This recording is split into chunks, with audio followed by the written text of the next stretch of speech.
All right, greetings. Welcome in. It's Bettor's Last Stand. It's show number 38. Matt here with you. Chris, Coach, Cooley, everybody else is busy. Well, I guess I'm busy too because I'm here right now. But going to try to take you through the first half of the show by myself and then follow it up with Sammy. Sammy P from Pittsburgh, Upper St. Clair. He'll be checking in the show in the last half an hour or so. Going to talk about racing, a little MLB. Want to get his thoughts on NBA playoffs. Formula One's back this week. IndyCar back this week. And NASCAR again at Dover after a nice weekend at Talladega. So let's recap. This is Bettor's Last Stand. As you know, we had a not so great week last week. It was a minus 2.4 units.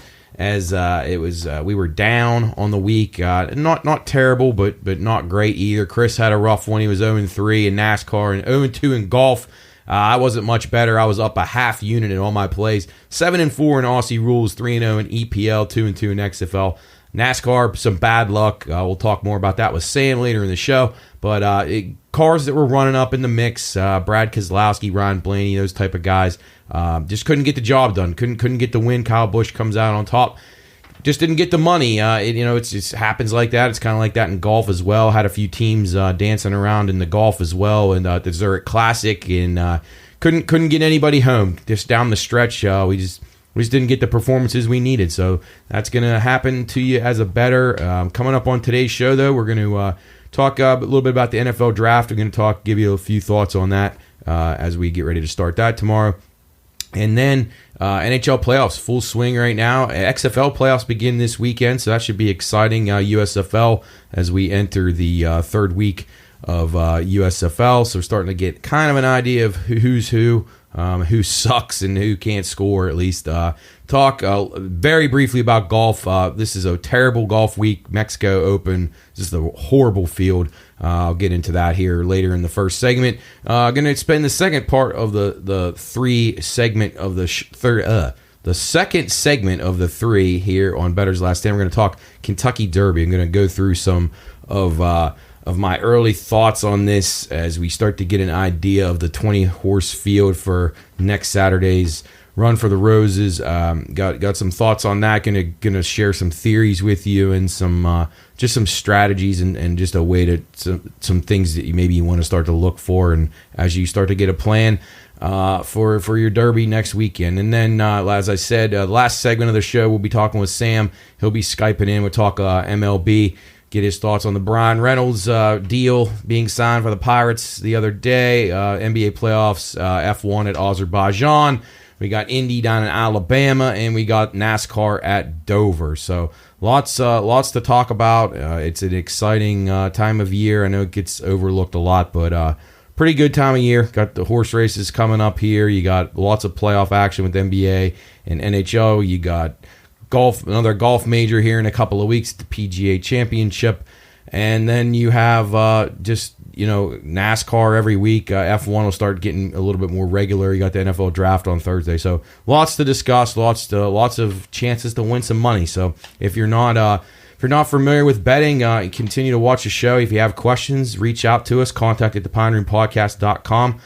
You can follow us on social media at the Pine Room Podcast. You can see all of our picks. We post them up there on the Instagram. I give Jubb the rundown of the picks that I like. And then I kind of fine tune and anything that's added on or in addition to those picks we put on the Twitter, on the Bettor's Last Stand Twitter page. It's also linked to the Pioneer Podcast Twitter page. So you can find all that stuff if you follow us on the social media. Get the picks out, put picks up different times of the night and day, depending on the day of the week. Usually start them on Thursday with the golf, and then Friday, Saturday, Sunday. Occasionally we'll throw some Wednesdays and Mondays in there if we have wraparound weekends or holiday weekends, which we'll have Memorial Day coming up here in a few weeks. So lots of good things ahead, and we hope that you're enjoying it. And again, don't forget to check us out on the Watchdog each week. We're 7 hours a week. We're noon to 3 on Tuesday and Thursday, and then 2 to 3 on Monday. So 7 hours of PRP action. We talk a lot of sports on that as well, talk some gambling, but we also talk about a lot of the other things we talk about on the podcast. So wide variety, kind of get everybody involved. We got a lot of callers who call into the show. and it's an enjoyable time, and I hope you're enjoying it. So if you haven't checked it out yet, watchdognetwork.com. You can get the archived shows on there. We've had some really good guests. We had Mike Florio. We just had the coach of the Baylor Lady Bears Acro and Tumbling. She was on her way here to West Liberty. There will be at West Liberty all weekend for the national championships. Felicia Malky is her name. She's done an incredible job there at Baylor. So those are just some of the guests we've had. Haywood Highsmith, playoff-bound Miami Heat. They're in the playoffs right now. They're up 3-1 on the Bucks. So we've had him on there. We've had Coach Crutchfield and numerous others. So check them out. Check out our YouTube page. You got all that stuff. The radio shows are also streamed live on YouTube, so you can see us in the studio. It's usually myself, Jubb, Jarrett, and Coach. A lot of times I struggle to make it for the beginning of the show since I have a real job, but I'll make it there at some point, and those guys do a great job while I'm not there. So anyway, that's all stuff to look for. Our regular podcast drops every Thursday, BOLS, as you know, on Fridays. So let's not waste any more time. All right, so interesting thing yesterday, NFL draft. For those of you, can't really give you a lot of picks. I told you that last week. Chris was here with me. Sam was here. It's hard to give you picks. There's so much volatility in these markets right now. No one knows what's going on. There's a lot of dummy information out there. People are really trying to fool one another now. This is totally transformed here in the last few years. With betting now becoming prevalent in these drafts, people are trying to get you off their trail. They're trying to find value. There's inside information being traded. It's almost like stocks. You really got to watch. You could get suckered into some things. You've had a lot of changes in these numbers, as you saw when Carolina made the trade up to the number 1 pick. C.J. Stroud took a huge move towards the betting favorite, and then as more information came out, it started to shift back towards Bryce Young. That's where we're at right now. Bryce Young minus 1,200. But yesterday, due to a Reddit post of some sorts, Will Levis took a sharp move to be in the second choice and the second quarterback choice. He's down to 6-1, so that's plus 600. It's very intriguing, but it sounds like from some of the experts, maybe it's just some dummy information. People trying to falsify, make a move, either shift the markets to get in on another guy, something like that. There's a lot of influence out there from betting syndicates. There's influence from these teams. They're putting out bad information to try to fool the other teams who they may be bargaining with, trading with, so on and so forth as they jockey for positions up and down that draft board. Draft will be have started last night as you're watching this show, so hopefully you were all right on some of the picks. I'm going to put up a few that I like. I hope you'll be able to see on Twitter from yesterday. We'll see if there's a few things that I was interested in. I thought maybe Jahmyr Gibbs maybe had a shot of going in the first round, maybe the running backs over 1.5. I thought maybe, and I thought Zay Flowers, Chris's buddy from BC, maybe as a first wide receiver at plus 550. He's been getting some really good marks, and Smith-Njigba has had a lot of injury questions, so I may make a move on those two. But again, like I said last week, it was really hard, at least in this first round, to give you great picks with a lot of confidence, because there's so many experts out there telling you one thing and many being completely opposite one another. A big push from Arizona here this morning. Paris Johnson, the tackle from Ohio State. A lot of lobbying going on from Kyler Murray to try to get him. So that may be an interesting look there as the first lineman drafted. So maybe an angle to look at. But again, this will be all outdated information by the time you watch the show. So we'll see how it shakes out. It's maybe on day 2 we have a little bit of a better idea as you see what teams do in the first day, and then maybe you could still address some of the needs and maybe sneak in. I found a lot of value in day 2 last year. So we'll have stuff up on our social media and anything on Instagram. If I have anything that I like strong enough to give the job on Friday, we'll do that and get those picks up there. So keep an eye on that stuff throughout the entire weekend as we try to keep you updated on draft things that are developing right now. Will Levis go second? Will he go fourth to the Colts? Will the Texans take a quarterback? And it seems like Bryce Young is going to Carolina right now, but that could all change. Everything could change. There's a big talk about the Eagles moving up. There's talk about the Texans trading back. There's talk about the Patriots moving up. You got lots of things going on right there. Yesterday, Aaron Rodgers traded officially to the Jets. A lot of people thought that the Packers kind of, got the better end of the deal, but I don't agree with that. I think it was pretty fair. I think Aaron Rodgers, he immediately makes the Jets a contender in a very difficult AFC, don't get me wrong, and not saying that they're going to be able to win anything, but they should be able to contend. That was one of the weakest parts of their team last year was the quarterback, and they've upgraded. They've added a few pieces. They'll add some pieces in the draft. And Green Bay, to me, had a roster that was very fraudulent. Their offensive firepower was horrible, and I know everyone hates Aaron Rodgers because of his politics and whatever, but the guy's still pretty good. He really wasn't blessed with a whole lot of great players on his offense last year. Other than Aaron Jones, they didn't have a whole lot. A couple rookie receivers that I think eventually will be good, but they just weren't ready yet. A.J. Dillon's just a fat running back who's not any good. They have no tight end. Offensive line was always hurt. Defense was a fraud the whole season. So I think Green Bay is going to be one of the worst teams in the league. And as the year goes on, start giving out some early picks, that will be one that I'll be all over. Unless they have a great draft and do some crazy things to make themselves better, I have zero confidence that the Green Bay Packers will finish anywhere other than last in that division. And I am not high on the Bears at all. As long as they have Justin Fields, they will not win. The Lions right now, if they didn't run into, some industry news that kind of goes into the NFL as we wrap up here with a little bit of NFL. Several players in the NFL suspended last week for gambling. So this is similar to Calvin Ridley. If they were making bets, a lot of the information hasn't come out yet on it. But the Lions seem to be hurt the worst. They have several guys involved in this probe. So this could be very bad news for them. And they were going to be my pick to win that division. But now you got to just wait and see. Minnesota, I think they're going to kind of revamp the roster. I expect Dalvin Cook will probably get cut. But they still have Justin Jefferson, and Kirk Cousins is still solid enough. They could contend there. But I think Green Bay will be terrible, so I'll be fading them significantly, and I would look for win totals for them and just pound those under because they will not win with Jordan Love. They're just not going to be very good, and their roster is just not good enough. And I think the Jets, I wasn't a big believer in the Jets last year. I thought their defense was good. I didn't think it was great like people said it was. And that they're in a really tough division in a very tough AFC. So I expect them to be better. Expect them to be right around a playoff team. But there's no guarantees in the AFC because if you lose close games in the AFC, you will be in trouble.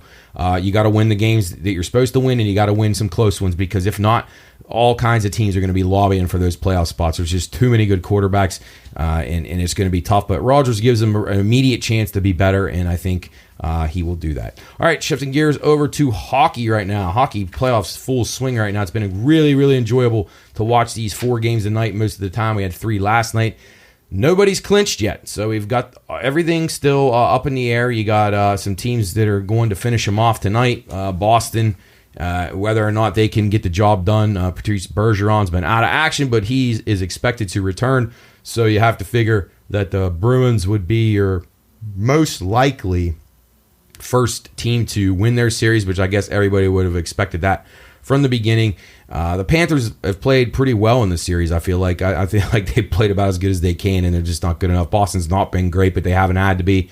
That game, this is Wednesday. We're taping this, so 7 o'clock. That probably expect the Bruins to finish it out, and then you got Cale Makar suspended tonight for the Avalanche. Been a very tough series. The Kraken are not a bad team at all. They're very feisty.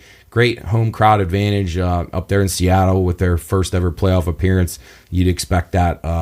They're pumped. They're ready to go. Cale Makar, as I said, out of action. Avalanche already shorthanded anyway. Makar had a really dirty hit on Jared McCann the other night. Got only a game. Probably should have been several games, but he obviously not a repeat offender. He's a pretty classy kid. I think he just got pissed and made a mistake. So you can live with that. It's going to happen. But Kraken, I expect them to battle hard tonight and battle the rest of this series. I would not count the Kraken out of winning this series. Going to be tough. Avalanche are battle tested. They're a championship caliber team again, and they may prevail, but don't sell the Kraken short. So those are the 2 games tonight. Then you got Thursday's games, Tampa and Toronto. Tampa's outplayed Toronto in both games in Tampa. Should have won them both. Some very questionable officiating, I thought, and not in the sense that you think like non-penalty calls. I thought a couple of key whistles at wrong times, a disallowed goal that Tampa had in Game 3, which ended up going to overtime and Toronto winning. Very poor job by the officials. They have replay on all these opportunities at different angles to get these things right, and they botched it. I can live with missed calls. It's going to happen. It's been happening for years. These guys are not good. These officials stink. They all do. They need robots faster than ever, but that's probably never going to happen because it's going to cut people's jobs. And, we don't want to do that in the world, but we would rather just be bad at it and not get it right. But bad job by the NHL replay officials. I thought they've done a poor job in several series, the Tampa series most notably. I can live with the missed calls of whether it's interference, whether it's a hook, whether it's a slash. There's a penalty every shift. It's all about how you interpret it. But a lot of dirty hits going on so far in the playoffs. And you had a 5-minute major the other night in the Wild Dallas game. But yeah, I'm mostly upset with the replay on the goals. Some of the things that are happening, interference calls on the goalies and so on and so forth. I think they've missed some of that. And quick whistles, pucks not frozen, pucks should have been frozen that weren't, and blown dead, and they lay, they're covered and no one could see them, and they should be blown dead and they're still alive, and then vice versa. No way a puck should have ever been blown dead, and it's loose in the crease, and they blow it dead, and a team score. It's just a very poor job, I think, by the officials in those senses. The penalty calls, as I say, those are all basically 50-50 calls, and most of the time they'll get them wrong. That's just the nature of officiating. But as we head into probably the final few games of these series, obviously the final few games, you got Tampa still trying to fight back. I think if Tampa can win Thursday, I would definitely look at playing them on Saturday, so that would be a very strong play for me. If they're able to get this back to Tampa Bay for Game 6, I expect them to be very good. Toronto may feel the pressure. They're up 3-1. They think they got this thing licked in the pressure. If they fall behind early on Thursday, I think the pressure will get to them and they'll lose that game. Devils Rangers, complete turnaround in this series. The Rangers were dominating. I thought they were playing the best hockey of any playoff team. Devils switched it up, changed their style, started to trap more, slow the game down, and then they brought in a inexperienced new goaltender. And Lindy Ruff deserves thumbs up for that move.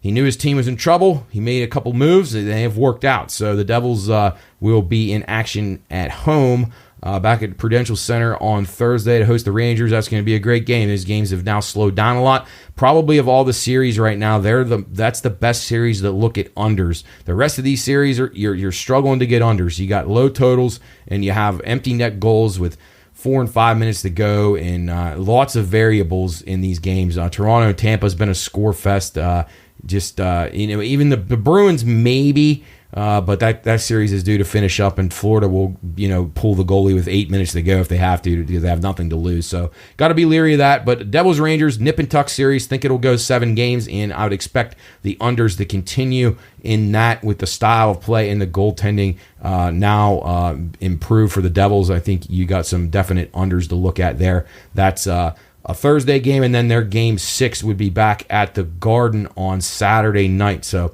probably another underplay for me there. But again, check the social media, give you all the official plays. I think the Jets are done. I gave the Jets out a few weeks ago as a team that I thought would win this series. Thought maybe they could win the conference. Well, they've been decimated with injuries. They had a horrendous couple of games at home, losing twice in their own building, in that place up there in Winnipeg is almost unthinkable.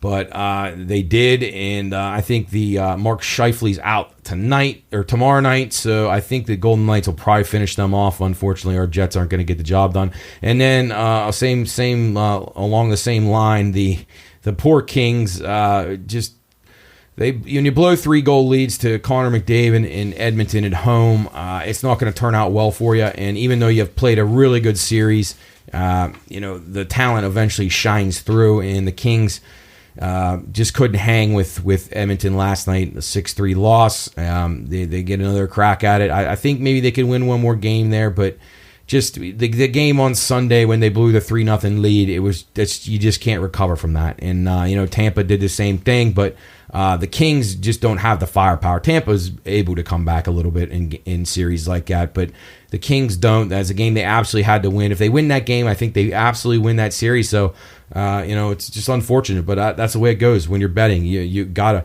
when you're the lesser team, when you're the plus price, you have to have everything go right for you, whereas the more talented teams do not. They only have to endure long enough for their talent to show through. So I think, unfortunately, the Kings, I think, are probably they're pretty much done. They're hanging by a thread. I'm hopeful, but you never know. They're back home on I believe that game may be on Friday or Saturday, but so we'll look out for the Kings. Hopefully they can win one more and maybe push the Oilers a little bit further, but I don't know that'll happen. Carolina had a chance last night to finish off the Islanders at home in a very tough place to play. The Islanders played a good game. Sorokin came up with some big saves, got a couple key goals, and now they take that back to Belmont Park there on Long Island, and I really think the Islanders will probably win Game 6.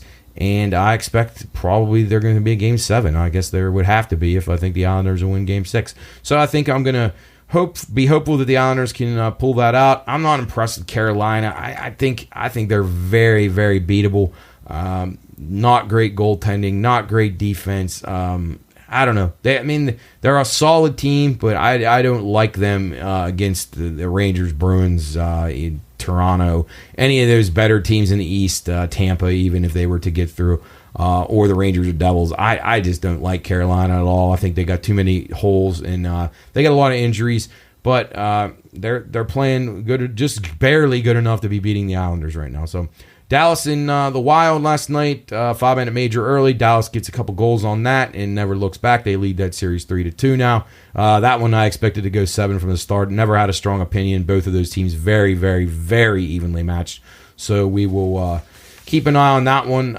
If the Bruins and Leafs match up in the next round, I think it'll be very intriguing. Right now, Devils-Rangers winner would play Carolina if they're able to finish off the Islanders. I probably would lean towards the Rangers or Devils in that series were they to match up. But something can be said if it goes 7 in a very hard fought series with two rivals, then maybe the Carolina Hurricanes are worth a look. I'm not going to be backing them because, as I said, I'm not a fan. I don't think they're very good. And then in the Western Conference, the winner of Dallas and the Wild will play either. Probably Colorado, but who knows? And then if Seattle wins, then everything's up in the air. It's just a whole strange thing in the Western Conference, something completely unexpected. The Golden Knights and the Jets winner, which is going to be the Golden Knights. It's just a matter of when. And then they will probably be playing the Oilers. I just don't think my Kings can come back. I'm hopeful, but at some point Connor McDavid was going to catch fire, and he has, and the Oilers are about to put them away. So looking at Knights and Oilers most likely in the next round, and then probably, I don't know, Stars Wild 50-50 right now. It looks like the Stars, but Colorado, can they hold off against Seattle? So pretty even matchups in the Western Conference, and I would say the East. I don't think that Boston will lose to Toronto, more from the mental side of things than anything. Toronto is very, very fortunate. They should be down 3-1, and that's an excuse maker's excuse, but that's the truth. Tampa outplayed them. Should have won those games in Tampa. I think Tampa's hitting the skids as far as tiredness goes. They've played so many games the last few years, making it to 3 straight Stanley Cup Finals. It's really tough to do, but I anticipate them to battle hard and push that to a Game 6 down in Florida on the weekend. So, all right. That concludes the NHL. I'll have a few picks there. As I said, I'll be liking the Islanders. I think if Tampa can win this game against Toronto, I'll love them on Saturday. I think they absolutely will push that to Game 7. EPL soccer going on right now. You got the game of the year right now. I know it's not even on television, as weird as that is. Figure that out. America, we're trying to grow soccer, and the biggest game of the year in the English Premier League, Manchester City and Arsenal, and the game is not on television. So got to get it on Peacock. But anyway, that's why soccer will never succeed in the country, unfortunately. But I like it. And right now, City leads 2-0. I hope you enjoy soccer, too. I give out soccer bets every week on the Instagram and Twitter pages. And I've been pretty good in the EPL the last few weeks. Manchester City leads 2-0, as I said, 54th minute. At the Etihad Stadium. Arsenal's on top of the league right now, but City is closing the gap quick. The winner of this game, which is probably going to be City, will be in the driver's seat to win the Premier League. And another goal. Kevin De Bruyne just scored again. It's 3-0 Man City. Sorry about that, Brad McLaughlin. I know he hates Manchester City because he's a United guy. But it's City's title at this point right now. Arsenal, it just looks completely overmatched. My team losing to Brentford in a London derby right now. It's an embarrassment. Chelsea been terrible all season. Nottingham Forest and Brighton, it's 2-1 there to Forest, actually. And Liverpool leads West Ham 2-1. Just while I'm talking about soccer briefly, the Champions League, we're down to the Final Four there. We got AC Milan and Inter Milan. Battle of Milan, it's going to be incredible. Very intense derby there. And then you got Real Madrid and Manchester City, who's playing in this EPL game right here. City's playing very, very well, but I've heard no one giving Madrid a chance, and I think that's a mistake. Madrid, Carlo Ancelotti's guys will be ready, so I would take a good look at Madrid to maybe win the Champions League again to defend their championship. City's the best team. Madrid's the most battle-tested team in this tournament. And the Milan teams are going to beat each other to hell in their two legs of their semifinal matchup. So I think whoever comes out of that will be exhausted. So I'll give more official plays on that later, but I wanted to at least mention that. So be looking. You got Champions League Final Four. Manchester City, I think I did mention a couple of weeks ago about how I would bet them. They were still a plus price to track Arsenal down. Arsenal started to show signs of fatigue, and they are very much it's just hanging by a thread right now. So it's 3-0 City. And before we switch completely off of hockey, a couple of bad beats in hockey. So the Islanders and Canes on Friday night, it was 5.5, the under. I had the under in this game. It was 1-1. 3:51 to go in the game. And the Islanders end up scoring 4 times in that span. So 4 goals in 3 minutes and 50 seconds in a 1-1 game. And only one of them was an empty netter. So just a collapse by the Hurricanes to give up 4 goals that quickly, and it wasn't like the Islanders were really pressuring them at all. They were content to just dump the puck, and the Hurricanes misplayed several pucks in their own zone, led to 4 goals in a 5-1 final. So if you had that under, that stuck it right in your ear there pretty hard. That really was a really tough one to swallow. And then. This, as I mentioned, the Kings and the Lightning both blowing 3-goal leads late over the weekend in games that they needed to have, and you can't have it happen. That was Monday night, I believe. Tampa blew theirs, and Sunday night the Kings blew their 3-goal leads. Tampa 4-1, Kings 3-0, both at home. You just can't have it. And if you're a bettor and you have that situation, it's just gut wrenching. You have the right side, you made the right play. It just bad luck. Things happen, and unlike ever before, guys lose focus easier in sports today than they ever have. They're weaker-minded. They're not able to persevere, and things like this just didn't happen in older times. They do now. It's not even a bad strategy to take a little shot against a team that's down three goals. If they're the more talented team, maybe throw a few bucks on them in play. That's probably a wise strategy these days, because you see these leads just evaporating in every sport, whether it's NBA, hockey, baseball, football when it's in season. It can happen anytime. So something to watch out for, and never count a bet in until the very end. It can go so wrong for you in so many ways. So, all right. So we talked about the Lion guys being suspended. We had the Will Levis theme. Let's go over to XFL playoffs here really quickly. We're down to the final 4 teams. You got the Arlington Renegades and the Houston Roughnecks. This game is on Saturday. This is 7 o'clock, ESPN2. Houston -6. Total 41.5. This is the Southern Division Championship. These teams just played last week, and Houston won the game 25-9. So Houston seems a little bit better than Arlington, and then they won in week 2, 23-14. Both the games went over at the times of the totals. Those totals, obviously, back in week 2, as we talked about a few times, they've moved up quite a bit from the low to mid 30s to the high 30s to the 40s. Total, as I said, 41.5 this week.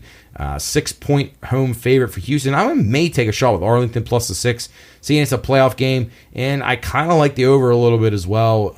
I think Arlington will find a way to maybe score at least 14 points, and then if you can get maybe 17 out of them will be really good. And then Houston, I think, has scored about 20, 24, 23 points just about in every game they played this year. So I like the game over. I think usually playoff games you'd think under, but I'm like that one over. So I'm going to be leaning Arlington over in that one. And then Sunday's game, the North Division Championship, Seattle at DC. It's quite a distance to travel there. DC -3 at home, the total 49. DC was a team we told you we thought was the best team in the league. Houston was probably the second best, but in the recent weeks, DC has not played that well.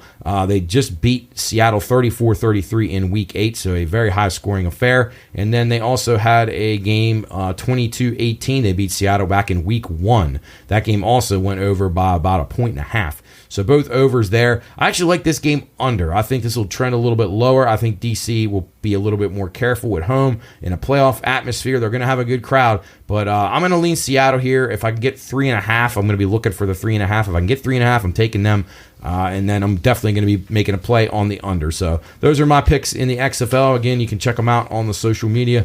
We'll have them up there. If Chris gives me any of his, he's been pretty good in the XFL. I'll get him up there as well. All right, USFL. This is week 3. We got 4 games. These games not been quite as good as the XFL in my opinion, but still okay. Birmingham hosts New Orleans. This is a Saturday game.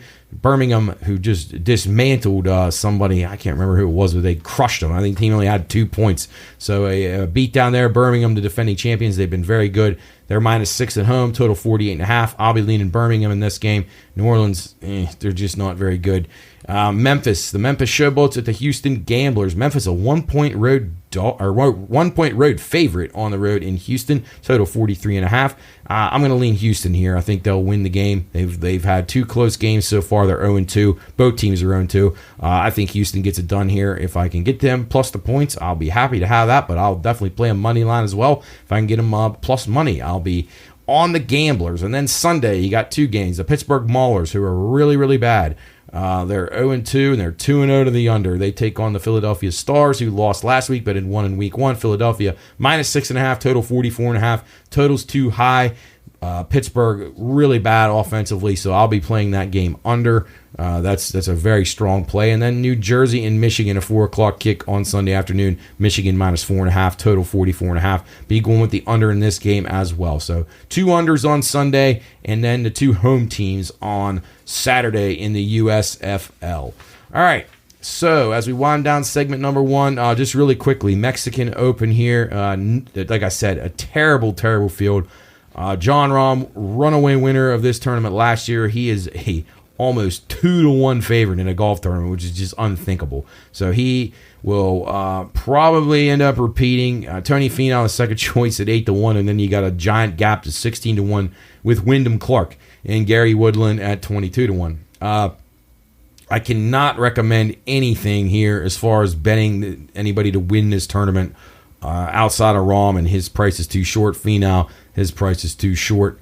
I really could not make. I thought maybe Ben Martin maybe for a top 5. I thought at about 4 or 5-1 could be decent. Matt Wallace, the Englishman, I thought he's all right maybe for a top 10, but I looked at a couple of matchups too, and there's just nothing that really stood out to me this weekend. Just nothing. It's just a really bad field, and I'll probably be taking a pretty strong pass on this tournament. It's just not a great field. I thought maybe Nikolai Højgaard in a matchup over Aaron Ray was the only one that I thought maybe I'll be playing. So I'll put out anything official that I play for the weekend, but I think I'm passing on golf this week. I just don't like this tournament. Don't like this field at all. It's just not very good. So we're going to pass on that. I'll see if Coach has anything. I'm not sure that he does, but he will let me know, and I'll put those up on social media. But anyway, we're going to take a break here on Bettor's Last Stand. Matt with you, flying solo as Coach is on the move. I believe he has bocce tournaments tonight, and Chris is at his trade show up in Pittsburgh, and Cooley's coaching baseball, and Luke is playing baseball. So everybody busy, but got you here to myself. Hope you're enjoying the show. Hope we can shed some light. We're going to talk some Kentucky Derby coming up after this. I'm going to spend most of the second segment talking horse racing, and then we will have our man Sam from Upper St. Clair checking in on some MLB, NBA playoffs, and then the 3 big racing circuits all in action this weekend. You're listening to Bettor's Last Stand on the Pine Room Network. We will be right back. Reminder, Bettor's Last Stand is for informational and entertainment purposes only. All wagering activities should only be conducted by those 21 years of age or older and within the confines of federal, state, and local law. If you or someone you know has a gambling problem, contact 1-800-GAMBLER. That's 1-800-426-2537. You're watching Bettor's Last Stand.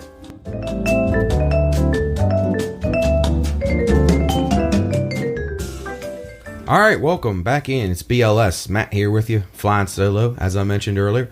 Covered a lot there in the first half an hour of the show. Draft, NHL playoffs, XFL, USFL, some other ongoings in the betting world. One other thing that I wanted to mention, we also talked a couple of bad beats and some soccer, which is still going on right now. City up 3-0 on Arsenal. It looks like Arsenal's chances of winning the title are about to be extinguished. Before we get into Kentucky Derby, a couple of things. We talked about the Will Levis shift in the pricing, crazy stuff. Keep an eye on that. When you're betting this draft, just be careful because you can get burned really bad with bad information. The New Jersey Division of Gaming Enforcement announces new initiative to combat the problem of gambling and misleading advertising for betting operators. So this is starting to become a big thing. We mentioned it last week that some of these leagues are trying to get together to combat all this advertising of betting. Now, it obviously makes their leagues more popular, which I don't understand. It's not very good business on their part. But regulators getting involved in this and trying to stop what they're calling misinformation and disinformation. I don't know if it's just from promos or that I heard a couple of people saying, well, they make it look so easy on these commercials that people always win, and the majority is everybody loses.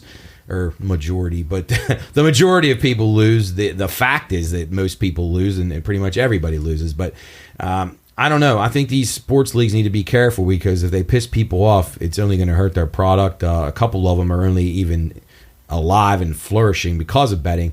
So yeah, you got to be careful. Yeah, you don't want to mislead people, but people got to educate themselves too. They got to want to be educated. You got to want to learn about this. If you're going to ever win in sports betting, you have to have a strategy. You can't be drinking. You can't be out at the bar placing bets, because your friends want to do it.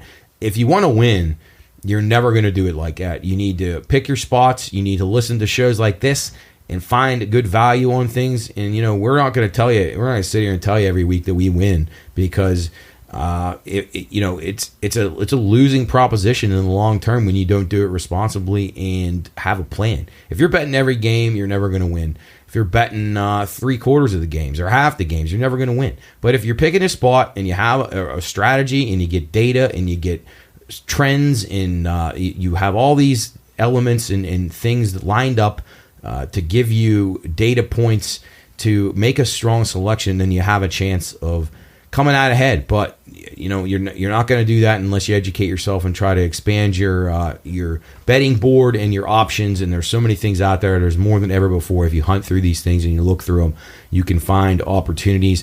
And just going back to the draft briefly, a lot of people may not understand this, but for bookmakers, one of the worst things that bookmakers have going for them is the NFL draft. They hate the NFL draft. They don't want to put the options up for people, the menus. They don't want to do it. It is a losing proposition for them. They will not beat the public to the information on this. Normally, we have power ratings set up and things that the public's just not going to be smart enough to be able to be on an equal playing field, so they're going to lose most of the time. But in the NFL draft, there is no way to power rate these things. You have no idea who's talking to who, which teams are going to move where, which teams are going to pick who, which teams have one guy ranked high and another guy ranked low. You just don't know. You can't account for everything. It's not going to be possible. There's going to be information that the public's going to get quicker than bookmakers. And if you have a battle plan and you can get the information, the problem is this year the information has been very hard to get, and it's been very hard to figure out what is credible and what isn't. But bookmakers don't want to put this stuff up. They're very vulnerable. A lot of them are knocking the limits down on it. It is a frustrating time for them. They don't want to do it. and you can make money off of it. But again, like I said in the first segment, maybe take a wait-and-see approach, see how day 1 goes, and then maybe try to jump in on some value in day 2. I think day 2 and then day 3, you may have a better picture of some spots where you can kind of pounce. But if not, you're kind of taking a wing-it approach, and maybe you can get lucky and hit a decent-size payoff. But these bookmakers do not have the advantage in this event, and it's one of the few things that they don't, and that's why they don't like it. So best of luck to everybody out there in that as we approach less than 24 hours away. So we'll see what happens. The A's are close to having a deal to move to Las Vegas. That would be interesting. The A's a dreadful baseball outfit right now, and they are planning on potentially moving to Las Vegas. Feel bad for the A's fans. The team has pretty much given up on it since they realized they were never going to get a stadium agreement with the city of Oakland in the Bay Area, so that pretty much runs them out of Oakland, and they've not put $1 into that team, and they're not going to put $1 into that team until they move somewhere that wants them. So, and it's not that the fans don't want them around Oakland. They're very loyal, but the city does not want them, and that's pretty evident. So wish the A's the best as they venture to the desert, and will be right there with the Raiders, where they used to share the same city, and they'll now share the same city again. All right, before we get to Kentucky Derby, give you some rundown of what I'm liking in that so far, or just some information on how the race is shaping up at this point.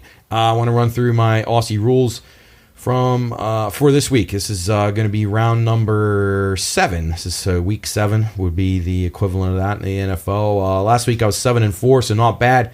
It was a strong week. I enjoyed watching a lot of those matches. We had some really, really good battles going on. We had the Anzac Day showdowns on Monday and Tuesday, which were really, really good, well attended. A lot of patriotic stuff there in Australia for that. So good watch. And again, I urge anybody who hasn't seen this stuff to watch it, because it's a really, really enjoyable sport. And I think you'll enjoy it. Throw a few bucks on it and see what happens. All right, so we got Friday night, Port Adelaide and St. Kilda. St. Kilda actually on top of the table right now. They're 12.5-point home favorite. 156.5 is the total on that game. St. Kilda's playing well. They lost. They bounced back last week after a loss the week before. So I think the Saints, they're.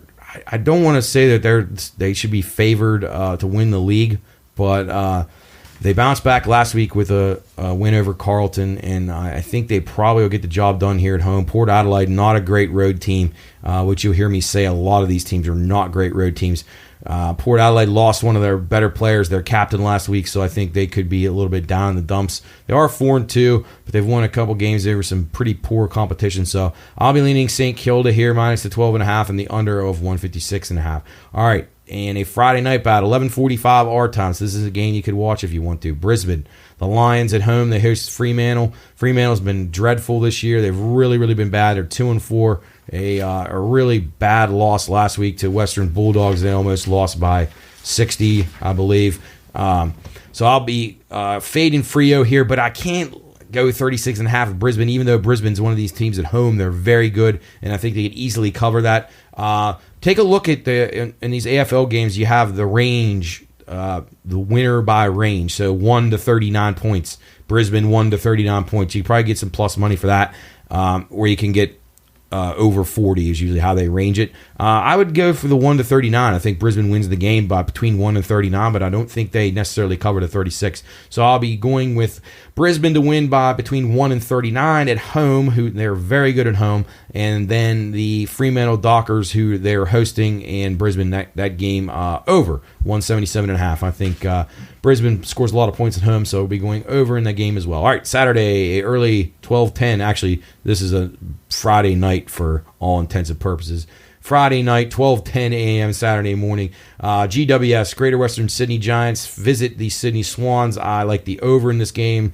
GWS fought hard last week. We missed the cover in that game by 1.5, so that was a little frustrating, but we'll be backing some points here. Low total, 149.5. I think the Swans get it rolling in this game, and I think GWS has shown a little bit of an improvement in their offense. They scored 87 last week, so I think maybe they keep it rolling, and they can they can, do their part here. The Swans were just horrendous last week against Geelong, but I think they'll bounce back strong at home, and I like the over 149.5. So that's a Saturday at 12:10 a.m. All right, Western Bulldogs hosting the Hawthorn Hawks. This is also a Saturday 2:30 a.m. Eastern time. Bulldogs minus 27.5. I like the doggies here. They're 3-3. They're playing some pretty good football right now. I like how they're trending. They're a team I think you can get some value on. They beat Fremantle really badly last week, as I mentioned.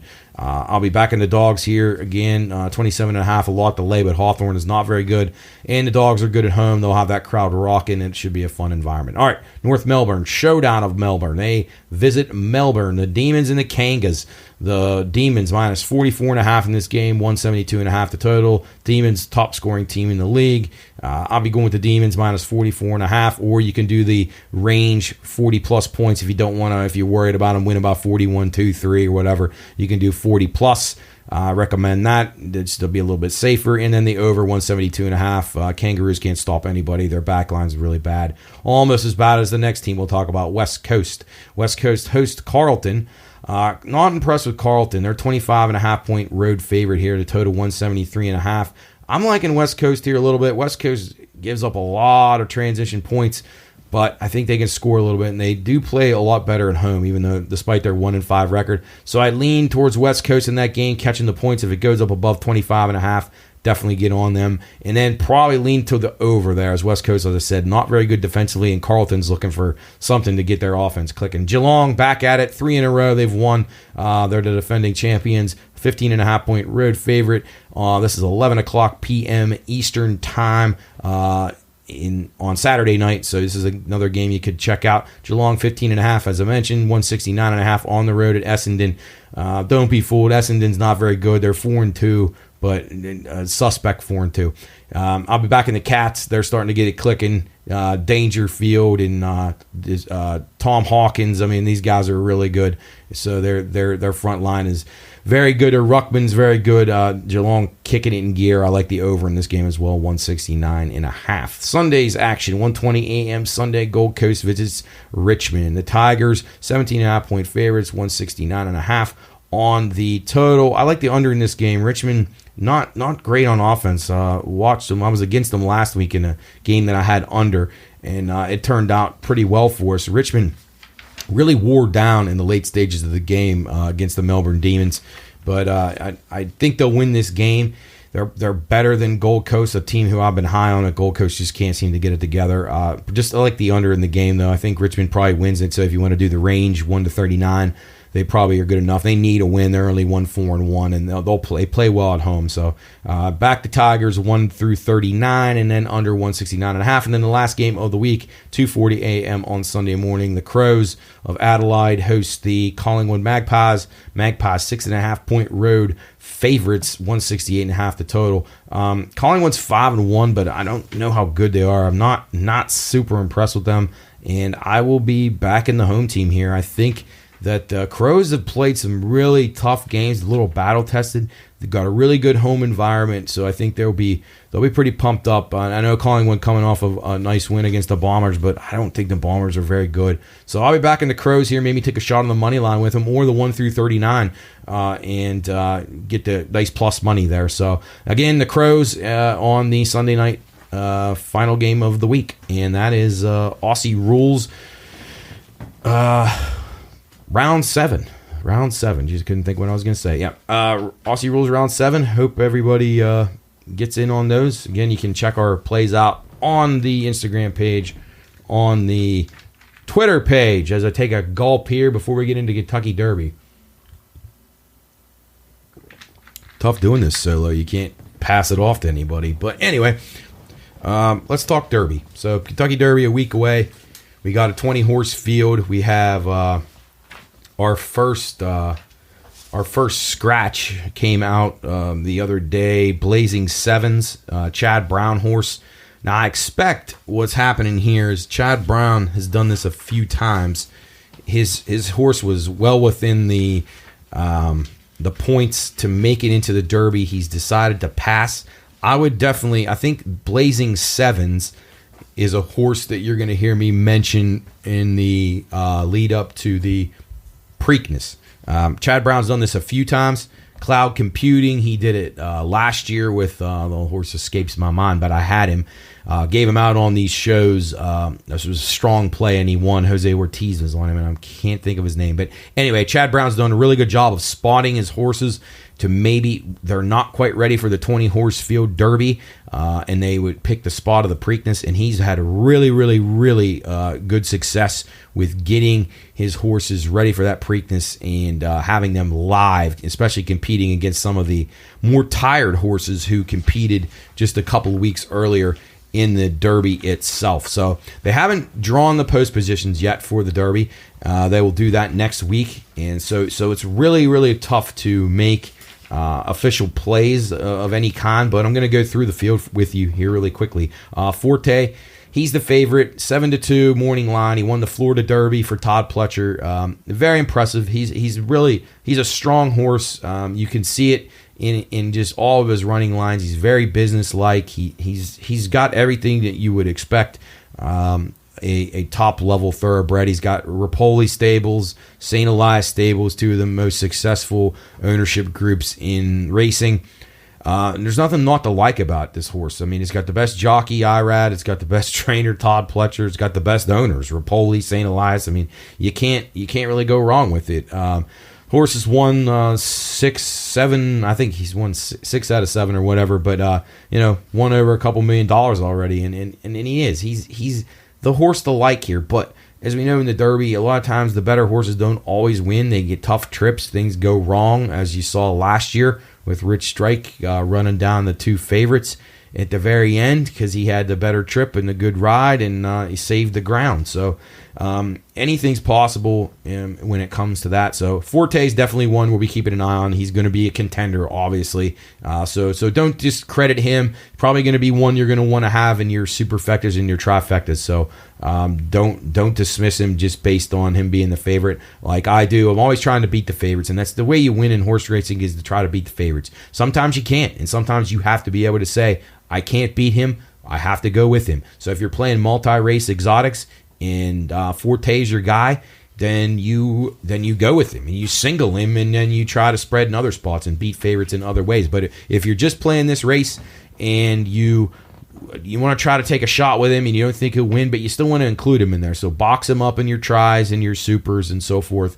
Exactas, if that's the kind of player that you are. Remember, Exacta's top 2 finishers, you box them, they can finish 1, 2 in either order. Trifecta 1, 2, and 3, you box them, they can finish 1, 2, 3 in any order. Superfecta 1, 2, 3, 4, if you box them, you can finish 1 through 4 in any order of the horses you select. Each selection adds another layer to your payment. So if you're going to do a 4-horse $1 exacta box, it'll cost you $12. If you're going to do it for 2, it'll be $24. If you're going to do 5 horses for $1 in the exacta box, then it's going to be $20, and so on and so forth. You can figure them out. There's horse calculators all over the internet, on your betting sites, all that stuff. You can check them out. Same with trifectas, 50-cent bases. Now at Churchill, it's a little bit different. They did away with the 10-cent supers and the 20-cent. They got rid of all that, and they eventually. At one point, they took away the 50-cent tries and made that all $1. I think they put those back in last year. So be sure and check the pools. I think your superfectas will all just be $1 this year, so it makes it more expensive, obviously. Most tracks have 10-cent supers, which if you box up 4, you're looking at $2.40. But we'll talk more about that next week when we get into the actual betting strategy. But wanted to at least give you a little rundown of the horses. So anyway, we went through Forte. He's the top choice for most bettors right now. And then the second choice right now, it kind of varies between Tapit Trice, who's another Todd Pletcher. So Todd Pletcher, this is Luis Saez riding this one. He was the winner of the Bluegrass Stakes, and he ran a really good race. He went toe-to-toe with a horse that I think is pretty good called Verifying. Tyler Gaffalione was right neck and neck with him and put him away down the stretch, and it was an impressive performance. Tapit Trice, great sire. Tapit always a contender in these races. So you have to like that part of him. The only thing I worry about him is his momentum. He's a one run horse, which means when he makes his move, he's got to finish it, because if he gets stopped or impeded or has to change, he struggles to get back going again, and he doesn't break very well from the gate. So he's a horse that I think he would be very trip dependent in the Kentucky Derby. But again, he's going to be a horse we'll probably end up including it somewhere on our tickets, but we'll use defensively. He's not a guy that I'll pick to win, especially seeing what kind of post he gets. If he gets drawn down the inside or somewhere, then it will definitely be eliminating him from a potential win. All right, let's go to our next guy. The next one is the practical move. Tim Yakteen, Ramon Vasquez. He won the Santa Anita Derby.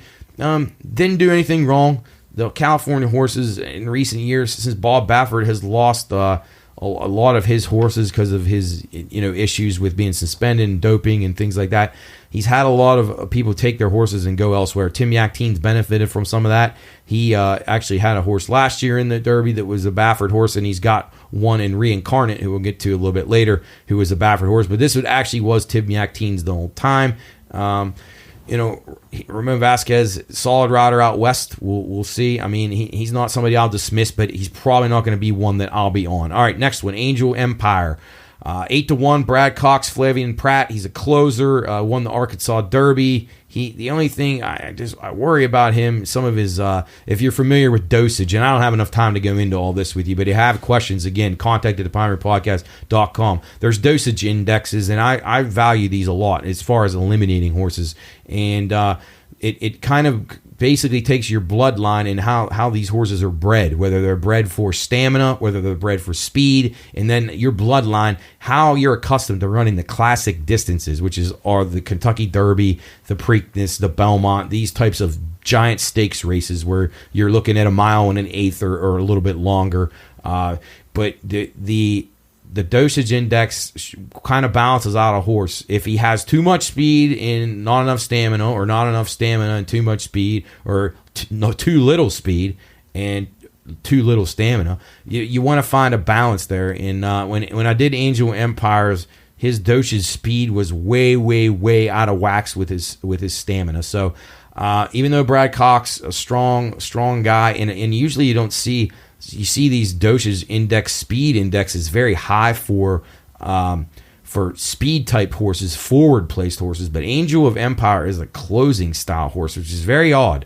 You usually don't see that, where speed would be his top gift, his top physical gift, and he's not using it till very late, which could benefit him. I'm going to watch him a little bit more and check him out, but I don't love him right now. But I could be swayed. That's only one element, and you got to look at several different things here. So dosing average has me a little bit worried about him. All right, 2 fills. Larry Ravelli, Jareth Loveberry. This is a horse, Jeff Ruby Stakes. Now, ironically enough, Rich Strike won the Jeff Ruby last year.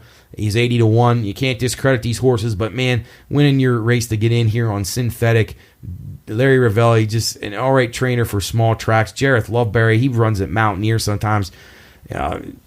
It's some of the tracks up in Minnesota. I don't know. I really wouldn't have a lot of confidence in this horse on Derby Day at all. He'll probably be a toss for me. Lord Miles, Safi Joseph, he won the Wood Memorial at a gigantic price. Paco Lopez riding. This is Paco's 3rd Derby. Again, nothing against Paco, but man, he's just not sure he's the caliber of rider that should be riding in the Kentucky Derby. 50-1 for Lord Miles. Safi Joseph, great trainer down in Florida.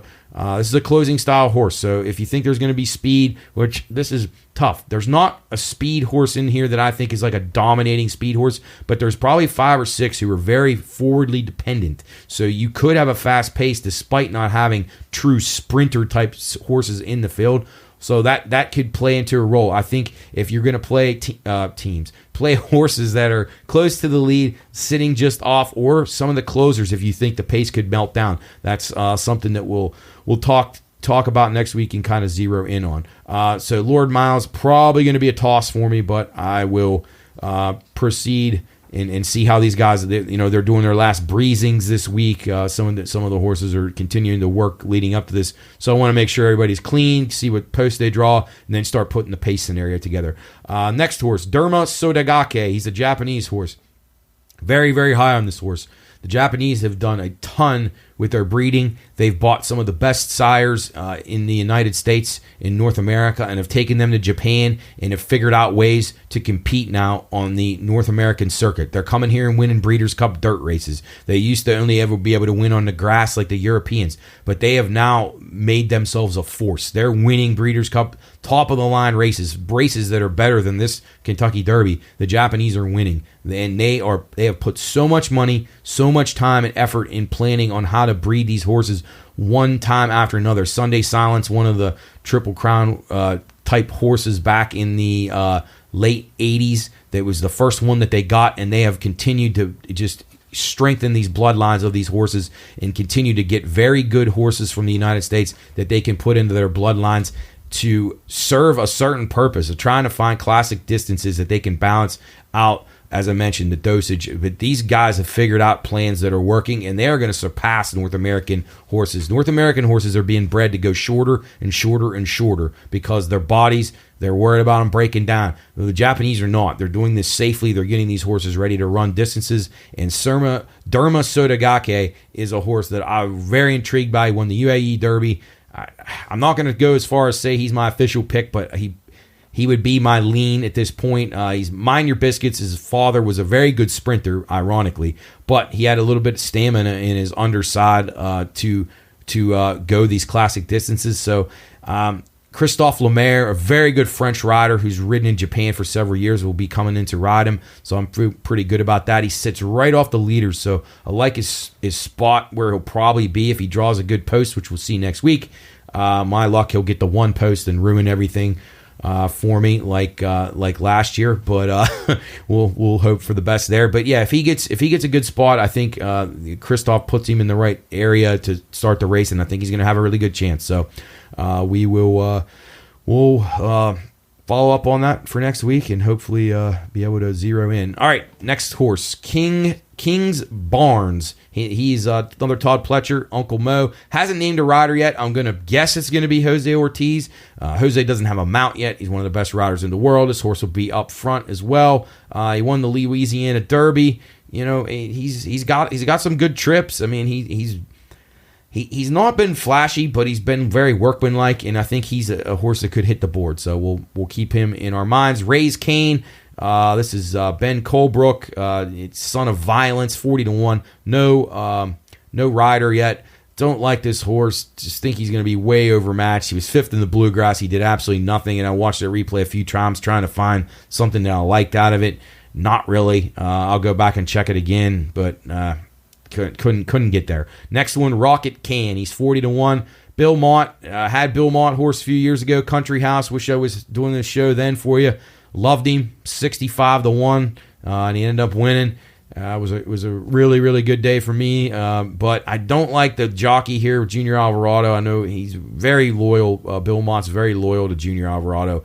Junior Alvarado worries me in a 20-horse field. He makes a lot of premature moves. I don't think Rocket Can's bad, and I think he had a fourth in the Arkansas Derby, which is okay. Bill Mott doesn't have his horses ready to go until they start to really mature, so that was one of the things I liked about Country House.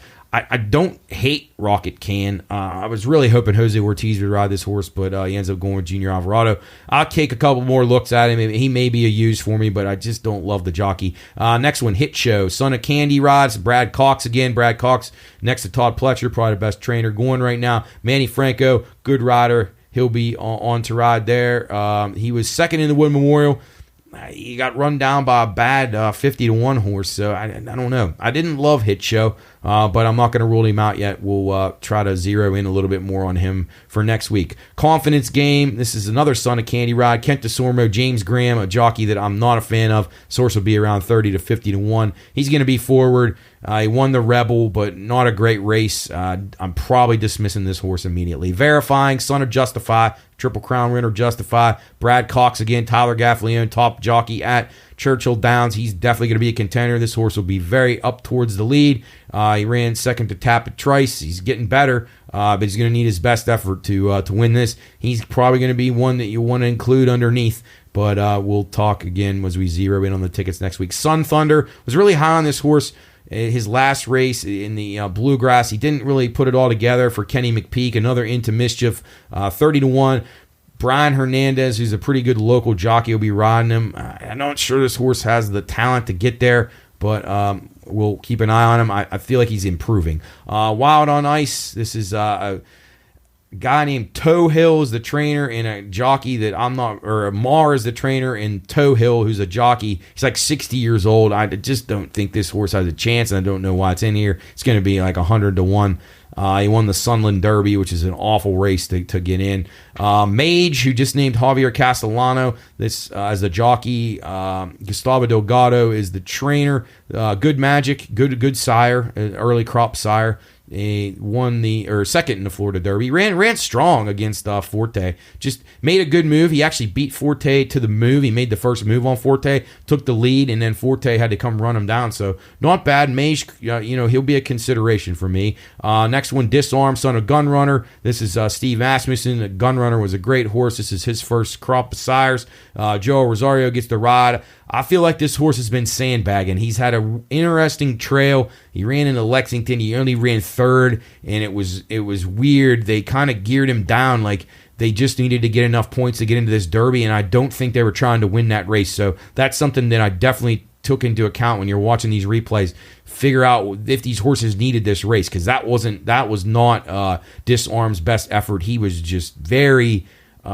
he was very geared down. He was not running at maximum speed, and he still got in the Derby. So I look for him to be maybe a surprising horse. As I mentioned, he's got good numbers across the board.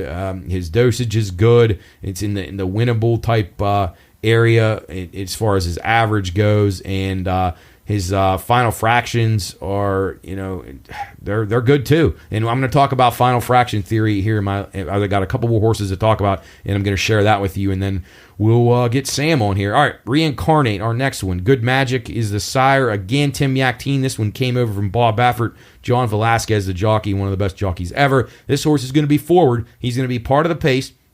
And the thing about Johnny V is you're going to have riders kind of playing chicken with each other here. Who's going to go? Who is going to be aggressive with their horses? As I said, I don't think there's a true speedster horse that's going to try to run this field from gate to wire. But if the horses who have speed don't use it early, John Velasquez and Joel Rosario, two of the best. Now, Joel probably won't have Mage up near the lead. He'll be sitting off. But John Velasquez, if he senses that some of these guys are not going to go. If Derma Sotogake is guy, he'll probably hold. So whoever's going to be riding King's Barnes, whoever's going to be riding Confidence Game, which would be James Graham probably, who's not a great rider. Tyler Gaffleone, that'll be a key part of the race. And then a horse we haven't talked about yet, Jace's Row with Florent Giroux. If Johnny Velasquez sees these guys not going, if he thinks they're kind of just waiting for someone else to go, he will go to the lead with Reincarnate and try to go gate to wire. He's exceptional at doing that. He's done it so many times, and he'll do it again if these guys give him the chance. So I expect the trainers to tell these guys who have the forward placed horses, you have to send them, because if you don't send them, we're going to end up getting just outdueled by one of these better, more talented horses with a better rider. So we'll see how that shakes out. But again, post position will have a huge play in that when they draw those on Monday or Tuesday. I'm actually not sure what day they do that. They used to do it on Tuesday. I think they did it Monday last year. All right, our second to last horse, another Japanese horse, Continuer. He's out of Japan again. DeFrong is his father. He's a closer.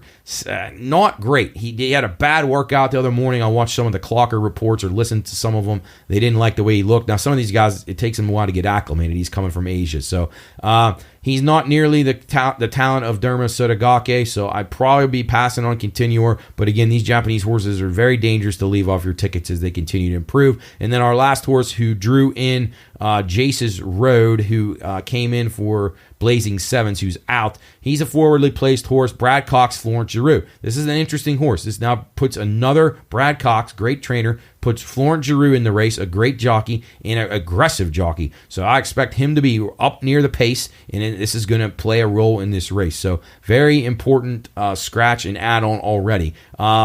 Mandarin Hero, a horse that I was hoping for, a Japanese horse to get in. He's probably not going to make it. He needs 3 more scratches, so that's pretty doubtful. But that is the field as it's composed at this point.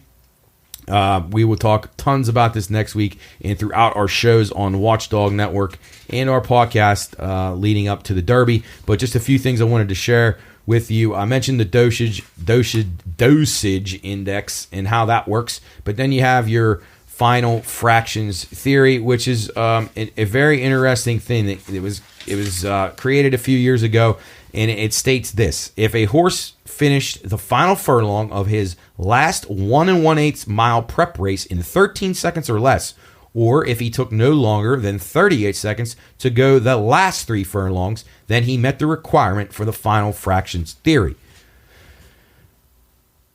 The top 14 horses in the Derby qualifying all got the final fractions theory this year. So if you ran down the index of the horses of who did it. So when I was doing this year, last year there was only like a handful of them.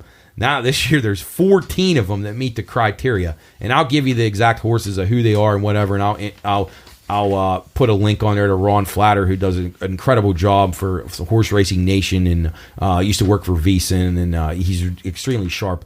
But in the last 31 years, 27 cashable winners came into the Derby with the best buyer of at least 95. 18 of the last 23 had a top Brisnet speed figure of 100 or more. 14 of the last 19 had a time form US figure of at least 115. So again, speed figures very, very crucial. If you're trying to find the thing about people when they think about horses, it's like, who do you like? Who do you like? Who do you like? The best thing to do is go and figure out who you don't like. Get rid of them first. And then you got to figure ones that, okay, I don't like this horse, but he's going to play a role in the pace. I do like this horse, and he's not going to play a role in the pace. You have so many different things, so you got to start to eliminate, process of elimination till you get down to who you have left, and then you start to comprise your top tickets. So that means 6 of the 30 horses that were in the Derby qualifying points standings this year meet the criteria. So these horses that met all those criteria, the final fractions theory and all 3 speed figure ratios of what you needed to hit, the minimum numbers. So that means there were 6 of them, 6 of the 30. And they are Forte, Practical Move, Tappet Trice, 2 Fills, Verifying, and the horse that I like that didn't make the field yet, Mandarin Hero. So that worries me a little. Termasoda Gake is not in there.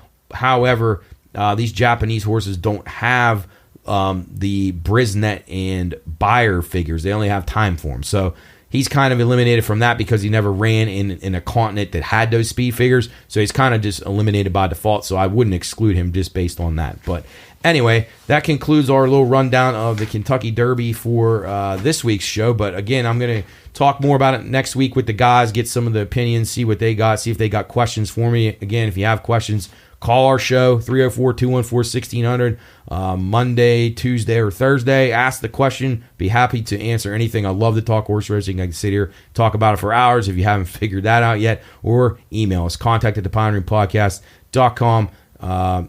You can get a hold of us via email, however you want to. If you got any questions about the Derby, who you like, who you think is worth a look, any questions you have about any of the things I mentioned, final fractions theory, dosage index, sires, bloodlines, early foals, any of that stuff, and then talking about pace and figuring out who's going to go and who isn't, and all that stuff will kind of start to come into focus when we draw the post positions early next week. All right, we're going to take a break here on BLS, and we're going to be back with Sam the Man out of Pittsburgh. I guess he's Upper St. Clair, so I said Pittsburgh, but he's Bucco's, true Bucco fan. We'll talk to him about Brian Reynolds, the NBA playoffs, and the 3 main circuits of racing when we return here on Bettor's Last Stand. Reminder, Bettor's Last Stand is for informational and entertainment purposes only. All wagering activities should only be conducted by those 21 years of age or older and within the confines of federal, state, and local law. If you or someone you know has a gambling problem, contact 1-800-GAMBLER. That's 1-800-426-2537. You're watching Bettor's Last Stand.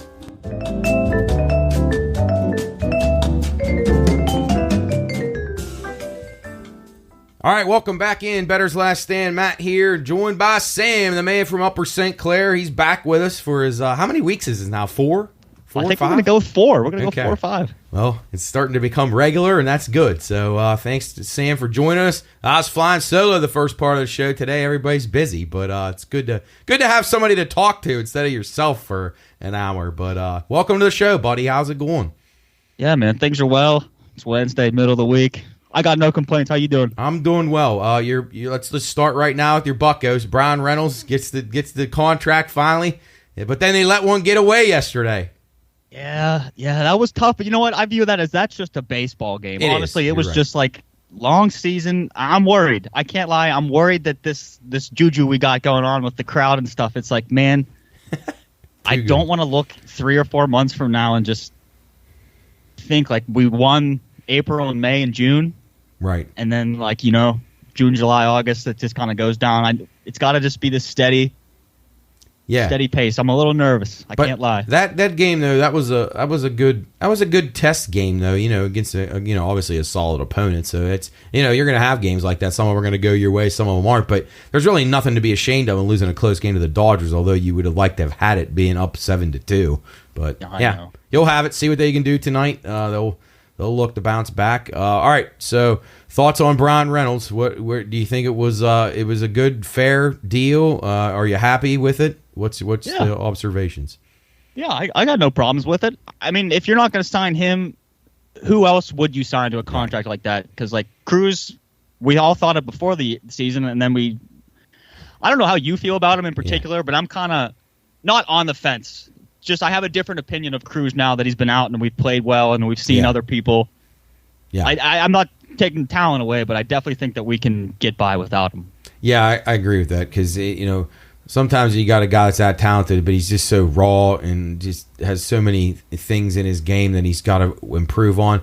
Sometimes it is good for him to even see that this team can be successful without me. So maybe it adjusts his attitude maybe a little bit when he comes back, and he's a little bit more focused on trying to improve and then just use his natural talents for everything, which, can be good, but it can also be bad. Right. And they were saying when this contract was going on, well, like Cruz is the next guy to get this contract because he's our shortstop for the future. And it's like, I don't even know if he's going to be our shortstop for the future. Right. Like if put him at first, put him in the outfield, DH. Sure. Yeah. Anything to keep him not from sliding. Be great. Yes, exactly. He hopefully he's watching some videos on how to slide while he's laid Christ. up. Yeah. So where's Coach at? Why isn't Coach teaching him the hook slide? I know he needs to be. He Coach was pissed he didn't slide head first. So yeah, he would definitely break his neck. Yeah. Yeah, right. That could have been real bad. So anyway, we wish Cruz a speedy recovery. Yeah, I think Reynolds' deal was pretty fair. I mean, they didn't overpay. That much money. No, they didn't overpay for today's standards, and I think it was smart that they did that. Because he's versatile. He's a solid. To me, he's not like a superstar, but he's like the next level down from one, and he can play the corner outfield. He can play center field. Obviously, he can. He got some versatility, so if you add guys or draft guys or, that number one guy that Jarrett loves, the kid that's going to be the number one pick, they expect him to play pretty quickly, and I think he's an outfielder, so, you could have a... No, but then again, I'm hesitant because you remember the days when it was Marte, Polanco, and McCutchen. It was supposed to be the greatest outfield ever. It was going to bring all these division titles and playoff appearances, and, well...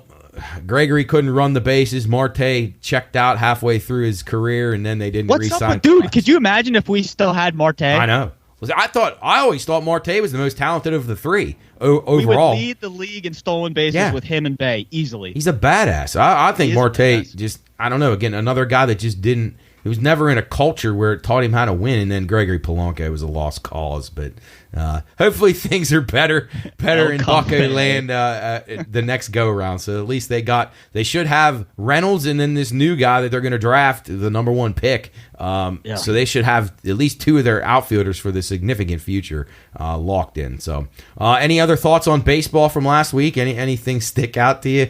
Any teams on the radar, or any teams disappearing from the radar? Chris's Indians can't seem to score many runs. They're struggling. No, they can't. I'd like to point out my Corey Kluber from last week. If you see Corey Kluber pitching, keep betting against against him because he stinks. No question about it. It was 4.5 innings on over under. It was under, and he pitched 5 and gave up 7. That's when you know your team's bad. Yeah, there's a couple of guys. You're right. Corey Kluber, Chris Sale got beat again today.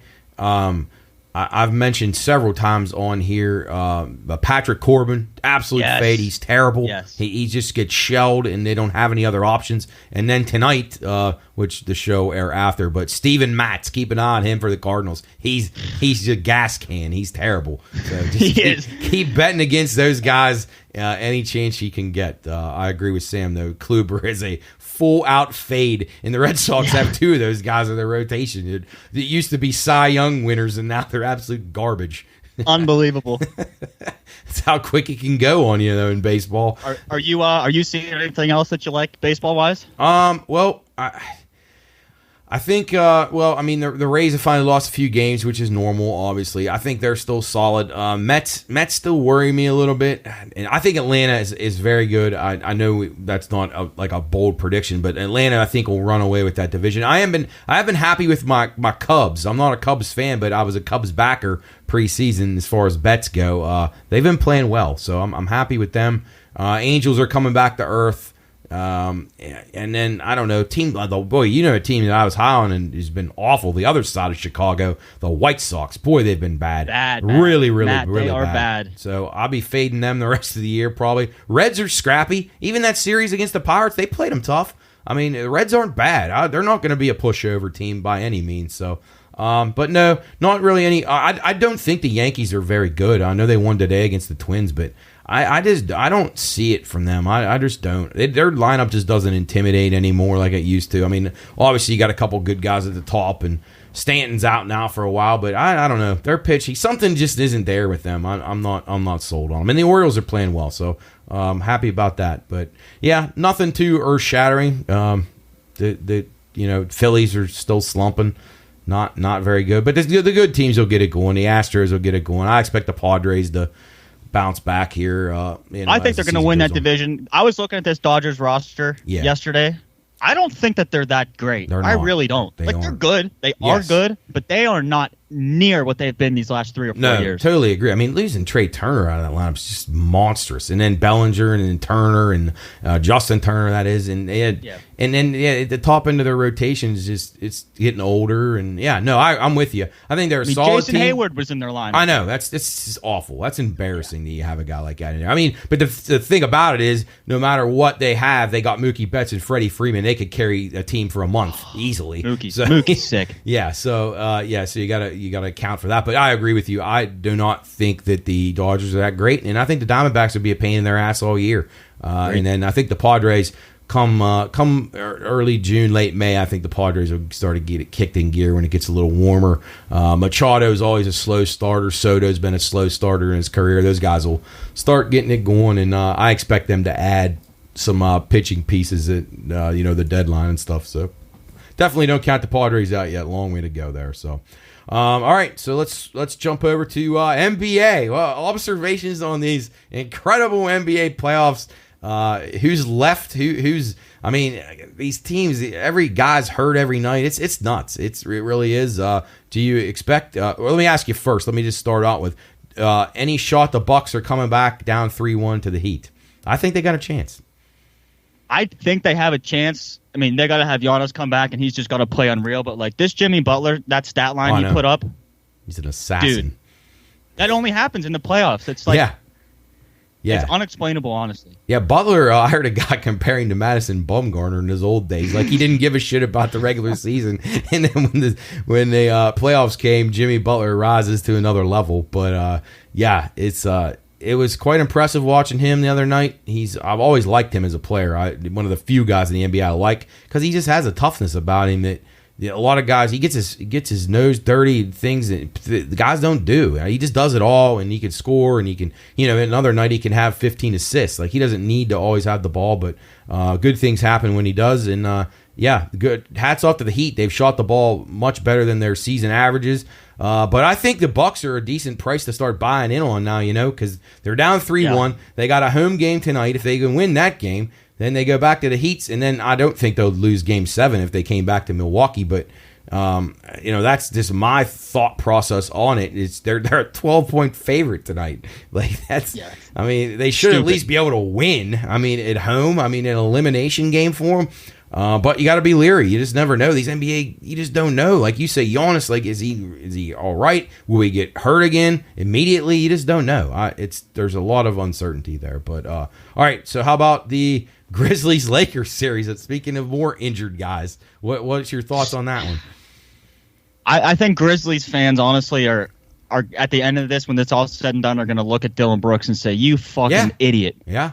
I do. I think that LeBron is so far ahead of just almost everybody. Right. Just mentally and like what he can do to you. It's like, I don't think Dylan Brooks knew what he did until it was too late. Oh, yeah. Yep. No. And any smart fan or any smart observer knew they were in trouble when he started making his comments and continuing to antagonize LeBron. That's just not what you want to do to the old man right now. You just want to just ignore him and play your hardest, and then they just kept poking him and poking him and poking him, and now they're in trouble. I won't surprise. I mean, I think maybe the Grizzlies win in tonight's game, the Wednesday night game, but I would expect the Lakers to win the series. But then again, LeBron could hurt himself. AD gets hurt every fucking 5 minutes, so I know. Then it could completely turn around. But I don't know. I still think the Lakers get the job done in that series. I wish it wasn't the case, but that it is. How about the Knicks and the Cavs? The Knicks have outplayed the Cavs so far in the series. Do you think the Cavs extend the series, or do you think New York puts it away here soon? I think the Cavs could extend it, but I think the Knicks are better. I do. Yeah, no, me too. It just seems like Jalen Brunson's got the pedigree that like Garland just doesn't have. I think Garland's a great player too, but something with Brunson and just the way he leads the Knicks, I just think they're going to. I think the Knicks, they have I guess for lack of a better term, in today's NBA, they have a coachable roster. I feel like, so I think that he gets, maybe their talent's not that great, but like Brunson, you can tell, cerebral player, like on the same page with Thibodeau, like. I feel like that was a good get for them, because if they do, like they're really like one superstar away from being able to win a title, the Knicks. So if they can get somebody this offseason, that they're a title caliber team, because they have a lot of good piece role players. They don't have a superstar. If they could get one of those who could mesh in with these guys, I think they're right in the mix of the Eastern Conference next year. But we'll see. I'd love to point out, Matt. Yes, please. Everybody knew that the fucking Clippers and T-Wolves were going to get their ass kicked. Yeah, the Clippers. The Clippers just amaze me. So their team barely ever plays together the entire season, and they just act like they can just snap their fingers and all of a sudden, oh yeah, we'll be ready for the playoffs. Well, how do you expect Kawhi Leonard to be able to play back-to-backs in the playoffs when he never played one in the regular season? His body's not going to be ready for that. So you can't adjust that quickly. So yeah, poor job by their franchise. I actually feel bad for their owner, because he's all in. He's trying to win. But I know these guys are just too soft and sadly. Like I hate to say this, was Kawhi's knee actually sprained? I know his sister just got in trouble. Yeah, for that. I think there's more to it. I think he just wasn't in. I think he was checked out. Well, your sister just gets a life sentence. Like that would bother me. Like I certainly wouldn't be at the game. Yeah, I would be like, look, sorry, I gotta take some time. But yeah, I think there's a lot to it. So probably the best of the Clippers did just lose, because the Suns they have no bench. They're not great, but I don't know. We'll see how that shakes out. All right, so last two series to talk about that are going on still. Warriors Kings. Interesting game on Sunday. Actually did see some of that. We were watching at the Vets Club. So Kings are tough, but now you got Fox with a hurt hand, finger. So that could be interesting. But the Warriors still have to win a road game, and that's been hard for them all year. I know. I think the Warriors are going to take it, though. They may. They might have let them off the hook the last game with Curry calling the timeout and all that stuff. I mean, they got away with one there, and Barnes got a wide open look and missed. And I know. Yeah, lucky. They probably needed that to go in, and the Kings would probably be well on their way. But yeah, I feel like the Warriors, these championship teams with Curry, and when you have a chance to knock them out, you better do it. And the Kings probably the Kings though, and they're for their fans, like they got their feet wet a little bit this year, and then next year maybe it's their year to start to make a run. But they're probably a year early, I'd say. And then let's finish up with just a horrible performance by the Celtics last night. Man. The game they couldn't even win. I mean, the Hawks are not very good at all, and you're a 13-point favorite at home against a terrible team. and you let it get away late, and you can't even win, let alone cover, as all 3 dogs covered last night. But just a terrible meltdown by the Celtics. I still think they'll win this series, but I don't like them going forward. I don't think they win the East. I don't either, Matt. I agree. I told you in person that the Celtics were my pick. I was loving them, loving Coach Mazzulla, and now I am shaking in my boots. No, it's like a complete transformation. It's like they lost their identity, and I don't know what it is, but it's bizarre what's happened to them. They've shown a lot of signs of vulnerability, but I don't know who if you had to lean on with one team in the East, you got the Bucks down 3-1. Well, you got the Sixers through, but they got Embiid, who's just always so fragile. Who do you back in the East? I mean, the East I thought was going to be this great playoff, these great games, and now it's like survival of the fittest right now. I mean, who do you go with? And I can't even with confidence give you an answer. I'm like, right. The Knicks, maybe? I don't know. Now the Knicks look like, well, you know what? They may be able to run out in the East this year. I mean, you have right now the Celtics are minus 110 to win the Eastern Conference. I think that's a terrible bet. I would not recommend that bet to anybody. You're insane. Never. I would rather bet the Sixers at plus 400 than I would bet the Celtics. And then the Bucks bet nothing on the Celtics still right 3. now. Yeah, in a minus price, no, they're too inconsistent for me. They've just, I mean, that game last night, they can't let that happen. I don't know. Yeah, it's tough. The Eastern Conference right now, I have no idea who will win it. If the Bucks win tonight, I still think I would go with them. But if they don't, obviously they're done. They're golfing tomorrow, so we'll see. What about in the West? Confidence levels. Do you think the Warriors, if they can get by this series, then maybe that it breaks in their favor? Suns have no bench. Nuggets, I don't know. They got altitude and they the best player maybe.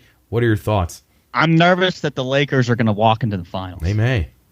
Oh, God, I hope not. I mean, dude, if LeBron and AD, oh, no, they'll win it. If the Lakers get to the finals, they'll win. Yeah, I know. You're right about that. But Denver's so good. They're young. They've got Jokic. He's got the MVPs. Yeah. Why are they not in the finals? They need to be in the finals. No, they do. They need to take the step this year. They need to. They absolutely need to make the finals. They do with a guy, because it's actually a shame because he's so damn good and no one ever sees him. No one ever watches Nugget games. Who are like general fans, they're not going to watch those games. But if it's the finals, then yeah, they'll turn it on. But yeah, he needs to get to the conference finals and then make it to the finals and make it, finally get that push to the finals. And they could easily win it. I really don't know who I'd pick. But I still think I would just slightly lean the Bucks if I could get a healthy Giannis and they can win Game 5 tonight against the Heat. Then maybe they could come back. But man, then maybe they're wiped out. And then I don't know. Suns, their bench, and you got to trust your boy Chris Paul to get the job done. He's getting old. But I don't know. It's gonna be interesting. Now, I'd like to point something out here. This has nothing to do with this current NBA Finals, but I'm thinking of Denver and the big man and Jokic. 2001 NBA Finals, Shaquille O'Neal averaged 36.3 points per game and 12 rebounds a game. Like, if we can get some big man domination from Jokic in the finals, I think it's a wrap. Yeah, I think that would be great to see. 36 points a game. That's remarkable. In 99, 2000, it was 38. That's fucked up. Yeah, I remember how impossible it was that anybody to stop him. But what do you do? What do you do? Just hack a shack. That's what they tried. That's the only thing that ever helped a little bit. Just that's at least Denver late in games. It. Yeah, let's hope.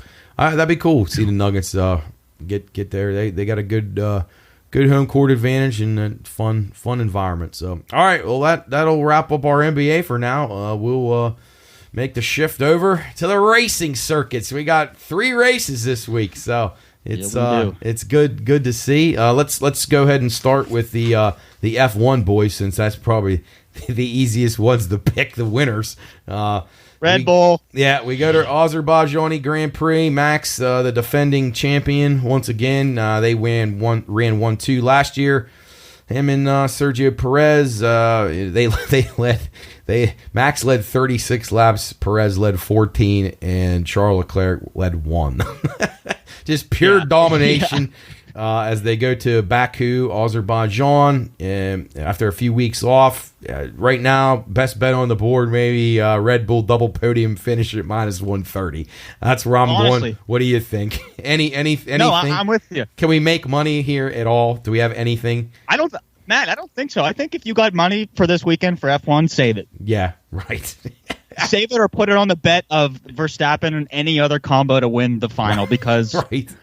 I really don't know how we're going to be making a lot of dough here. I was looking through and I was trying to find anything. It's like everything with Red Bull is so just, it's priced correctly though because they're just good. And so I thought about maybe the Aston Martin guys, maybe in the top 6. That's plus 105, but then you're going to count on Lance Stroll. I mean, I don't know. I mean, he's the cusp, but top 10 minus 175 for the Aston Martins. That's feasible. But I was looking. I was so I had no other avenues to go down, so I ended up looking back and seeing. Well, Ferrari has not done well at this track recently, and they both had. They had an engine failure and a hydraulic failure last year. So I thought maybe the Ferrari's guys not to be classified or be the first cars to retire at like 10-1. And you can get like plus 350 on either one of them to not be classified or to retire is around 20-1. So I might take a stab at that, and that's probably about all I can come up with. Yeah, it's shocking how just little options we have to even place a bet for F1. Yeah. Now, how about? Let me ask you this one. I thought that the podium finish for Mercedes. Now, George Russell finished 3rd here last year. Ran pretty well. Has been doing all right this year. He's still a bigger price than Lewis, and I think you get a little value if you think a Mercedes will run well. I would take George at the plus 250 versus Lewis at the plus 150, wouldn't you? Yeah, definitely put 5 on that if you got it. Lewis. He reminds me sort of like, I don't know if you listen to like Denny Hamlin. He just bitches a lot. Like right now, if he runs great, everything's great. If right. it's not, it's just like I would go with George over Lewis for that. Yeah, it's almost like he's had so much success now, and it's just he's not used to this, and he just has to make an excuse for every single thing that goes wrong. When it's just actually the other manufacturers and drivers are just caught up and surpassed them, and like that's all there is that's just to what it. It is, dude. Yeah, like you had your run of dominance, you were awesome. No one could touch you, and now it's now it's time to be humble and just do your best. But I think George Russell, I thought that was a decent one, and then I thought just a head-to-head matchup, maybe Russell plus 110 over Hamilton was worth it. But that's about all I could come up with.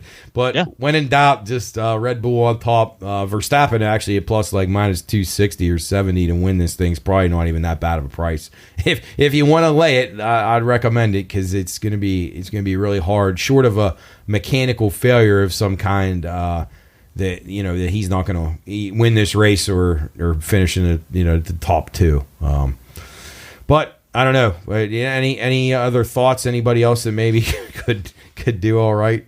I mean, Pierre Gasly, maybe Alonso. Yeah, maybe. I mean, it's just like it's Max and Checo. And then after that, no, I mean Fernando Alonso's been, like we talked about last week, been the 3rd best guy of the whole year for sure, like without question. Definitely. He's outperformed the Mercedes guys and the Ferrari guys. So yeah, why not? To take him a shot on a podium finish is probably going to be a winning proposition more weeks than not throughout the season.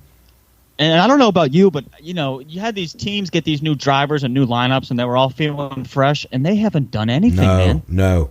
I was wondering. Like if you were gonna like say like newcomer of the year, or new team, or new whatever, like who would you even go with? I mean, none of these guys have been good. None of them. I mean, again, it's Nico. I'd go with Nico Hülkenberg. Probably. Yeah. Shit, I don't even know, man. I mean, none of the new rookie guys have done anything. But again, you just don't know because their equipment's been so bad. I don't know. It's tough, like you say. It's so slanted, towards the really the one team, and then there's a drop off, but. You hate to see it. I mean, now the positive thing is that Aston Martin did make leaps and bounds to this year from last, so maybe some of these other teams can. And then if we could get like 3 or 4 or 5 teams that are now in the mix, then it becomes really good racing. Let's just hope for that soon. But it's unfortunately you're seeing Ferrari and Mercedes Mercedes kind of okay, but Ferrari maybe going backwards. McLaren definitely going backwards. So. I don't know. We'll keep our fingers crossed and hope that we can start to get a little bit more even caliber racing. But I don't know. Let's go to the open wheel circuit that does have some parity and some some maybe a chance to win some money, although we don't have any odds really on this race yet. But we go to Alabama for the Children's of Alabama Grand Prix. Thoughts on this track, this circuit, and anything stick out to you here? All right, so a couple past winners: Pato O'Ward, Alex Palou, Takuma Sato, and Joseph Newgarden. And Newgarden hasn't won it since 2018, but he won it like 3 or 4 years in a row. Right. But I view that as too far in the past. Sure. Last year, Rinus VeeKay led 57 laps of this race. 57. He finished third. Last year, Will Power finished fourth. And this year, Roman Grosjean has finished the top 10. Or the last year, excuse me. So, but VeeKay hasn't been anywhere this year. I haven't even heard a whisper of his name. I know. And he's a guy who's back. That stands out is Dixon. Yeah. I think Scott Dixon, the Iceman, is going to take this race. Okay. I'm confident. He's had some issues. Ganassi just gives his guys strong cars every week. Yeah, he's due. He hasn't not had a lot of luck yet, and he's definitely due for a break. And I agree too. When you mentioned O'Ward, he was a guy that I'm waiting to make the breakthrough. You already had Newgarden win, and who else won? Ericsson. Yeah, Ericsson. Yep. And Kirkwood. And then Kirkwood, yeah. So, I mean, I think you got guys like, and Takuma Sato is never to be underestimated. If he has the car, he's so experienced, he's definitely going to be, dangerous. Alex Palou, too, another guy just you can't overlook. But I agree. I'd say if I was going to lean on O'Ward and Dixon this week, it would be two of the guys that I'm going to be taking a shot with. But I don't know. Joseph Newgarden, he's got some momentum. He's ran well this year. What about your boy Scott McLaughlin? He's just struggling. Can't get it to go, right? And he's just struggling. He's just waiting for Indy, I guess, for the 500 maybe. He must. Yeah. I don't know what the Rinus VeeKay number is going to be because, like we say, they don't post them. It'll be pretty high. I'd expect it to be 30-1, 25-30-1 probably at the least. You got a couple quarters and pennies in your pockets, put some change on that. Put a little Egg McMuffin money on there. Yeah, seriously. 20-piece nugget money on Rinus VeeKay this week. No guarantee you're getting that back. That's for sure. No, but that's all it takes is one. So you can cover yourself for weeks to come if you can just hit one of those. That's the beauty of betting, trying to find prices, and that's what we do here. We're not going to sit here. We were honest with you though, folks. Like Sam and I are telling you, Max Verstappen is going to be hard to beat. So what you got to hope for, like we say every week, he has a problem in qualifying, and you get him at like plus money because he's starting 14th, and he just carves through the field. I hope for that every week, so because it doesn't even matter. And that's the thing. That's the thing, though, Matt. He'll start 14th, 15th. Yeah, he's going to be in the top 3 within 30 laps. And he did it this year. He finished second to Checo, the one race that he lost that he didn't win. So ridiculous. Yeah. Absurd. All right, let's make the jump over. I'll have Sam's official picks for Indy, and obviously you kind of know our thoughts on the F1 circuit. So he's pretty much going to be leaning Scott Dixon, and I like Palou and Dixon. So we'll finalize those. So I'll put them up on social over the weekend so you can see them. But now let's jump over to NASCAR. We had Talladega last week. Exciting, I guess, finish. We had a lot of guys in the mix that we liked running right there. You had Keselowski, Gilliland. I had guys like that, Blaney, all in the mix to win it. And then old Rowdy gets the job done. When the chaos ensues, he's there to pick up the pieces and win it. What thoughts overall on the race from last week? Matt, I was shocked at how clean the first 2 stages were. Right. I'll say this: essentially 40% of the Xfinity race was ran under caution. Right. 17% of this race was. So think of how different that is. Right, I mean, that's crazy. 40%. We brought up guys like McDowell, Gilliland, Buescher. Yeah, we had good picks last week. You just didn't get the racing so hard. Right. Michael McDowell, lap 3, broken toe link, done. Right. Day is done. Yep. It's just like it's a tough one. One thing I noticed throughout the race, and I kept seeing his name, and it's especially on these super speedways, and I think for the future this is going to be a theme, is Noah Gragson. Yeah, I think he is going to be a top 10 moneymaker for these super speedways in the future because Dude, he was running strong up front. I thought him and Ty Gibbs were both pretty good, and I think they're both real good. As they continue. Gibbs is a little ahead of Gregson as far as being settled in. I feel like he's definitely gotten more hours behind the wheel as far as testing and all that, obviously with his grandpa.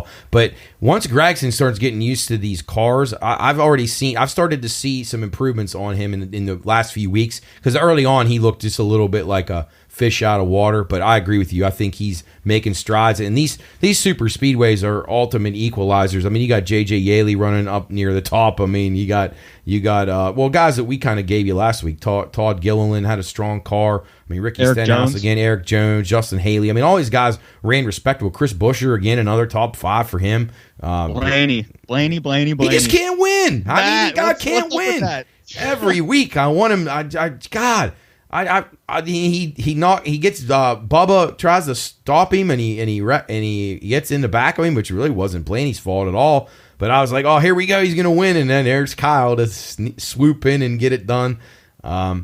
Yeah, it was a good race though. I was happy with it. The day before though, that race really frustrated me because I had 2 cars up in the top 5 in that, and then they just blew apart really quickly. And it's bad when there's only like 12 cars left at the end of the race, because when I had Ryan Sieg and Daniel Hemrick, Sam Mayer. What about Sam Mayer? Didn't you text me that? And yes. Then 2 laps later, done. Disaster. It's just I don't know.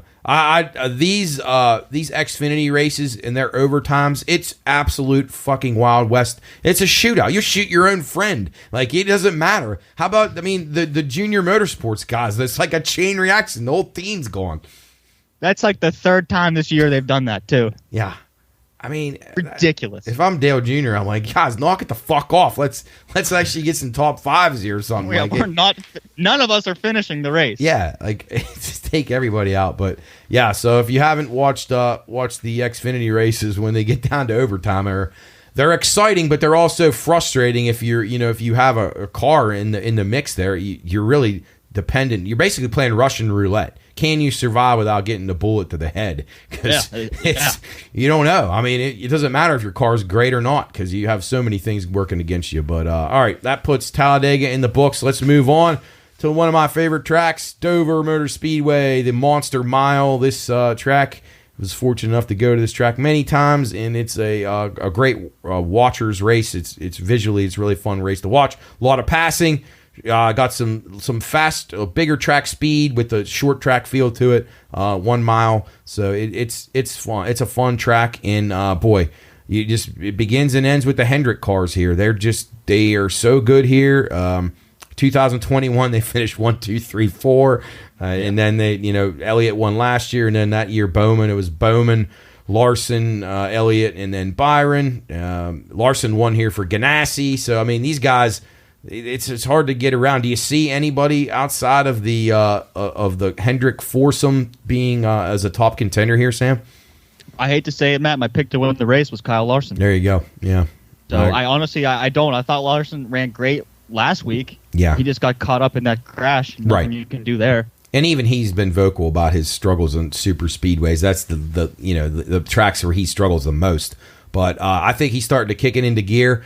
And I could see this being a race where he kind of dominates. I hope not. I hope it's an exciting race with lots of passing and some intrigue. But I had a hard time finding my way outside of those 4 cars. I think Chase Elliott obviously is getting back to full strength. He'll be a contender here. William Byron's run great. As we said, Bowman won here 2 years ago. I thought the best bet that I could find, if you're not going to single out one of those guys, but I thought a really, really great bet this week for plus money, and it's not going to get you a huge return, but anytime you can get plus money, and if you feel really strong about it, is a Chevy to win the race. I think is a really, really good bet this week at about plus 110 or so. You can hunt around, try to find it, but these Chevys are going to be really good. Even guys like Chastain's run really well here. He could be dangerous. Ricky Stenhouse has done well here, strangely enough. That's weird. Ricky Stenhouse, he's good at Daytona, Talladega, Bristol, and Dover, and that's like it. Like, that's all he. But those tracks, they're like the Bristol and Dover are like super speedways in a small track. Well, not minus the dirt race, but on a normal circumstance. But I don't know. I found it hard to get around the Chevys. I thought maybe if there was a Toyota that could be in the mix. I thought my boy Truex, but he's like Brian Blaney. He never fucking wins. He had a great car here last year. Led a lot of laps, had a lot of fastest laps, but couldn't get the job done. What are your thoughts? Anybody that's a dark horse? Anybody you like at the Worth 400 on Sunday? Well, Larson's my pick. Like in 21, he led 263 laps of the race. I mean, he just seems like he's just going to get out front. Yeah. Honestly, any four of the Chevy cars, like you said, I really think they're going to run away with this one. But like maybe a Hamlin or a Chastain, they've ran pretty well here in the past. Maybe a Kyle Busch. Kyle Busch is one here, but the Hendricks cars are just they're on another level compared to these other organizations. Yeah. Like you mentioned, Denny Hamlin, he's had a lot of success at Dover too.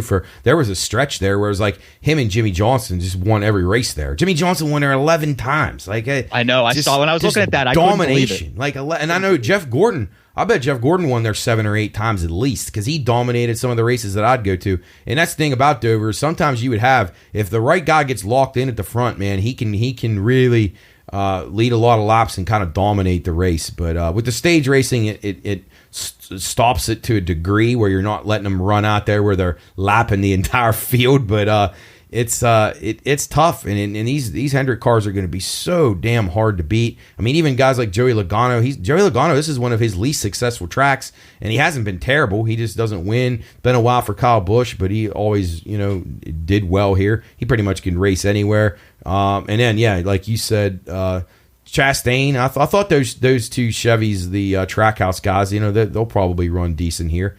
But that was about all I could find. He fucked me last week, Chastain. that caution fucked me. He didn't have enough fuel. I know. Oh, dude, when I saw him go to the pits, I literally I had my hat and I just tossed it right off. I mean, it's just the margin for error is so thin in these, and I guess that's what you want because that's what makes it intriguing. But it's it'd be nice if it worked in your favor one time because it usually always works against you.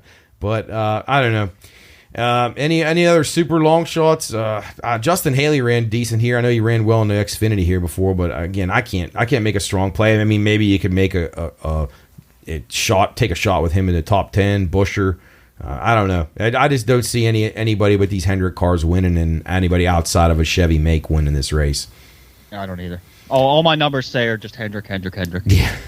Yeah. That's it, man. Yeah. I can't make something up to make somebody feel better. It's just Hendrick. No. So we'll kind of zero in. We'll look at the qualifying, see if there's any matchups out there that we like. We'll post on social media. But unfortunately, it looks like a Red Bull and Hendrick weekend, and then maybe a little bit of uncertainty in the IndyCar. So maybe we could get some actual excitement to where we don't know who's going to win. I'd say there's probably at least 6 or 8 guys that probably could win that race. In this one, in the F1, probably 2. In the NASCAR Cup Series, probably 3 or 4.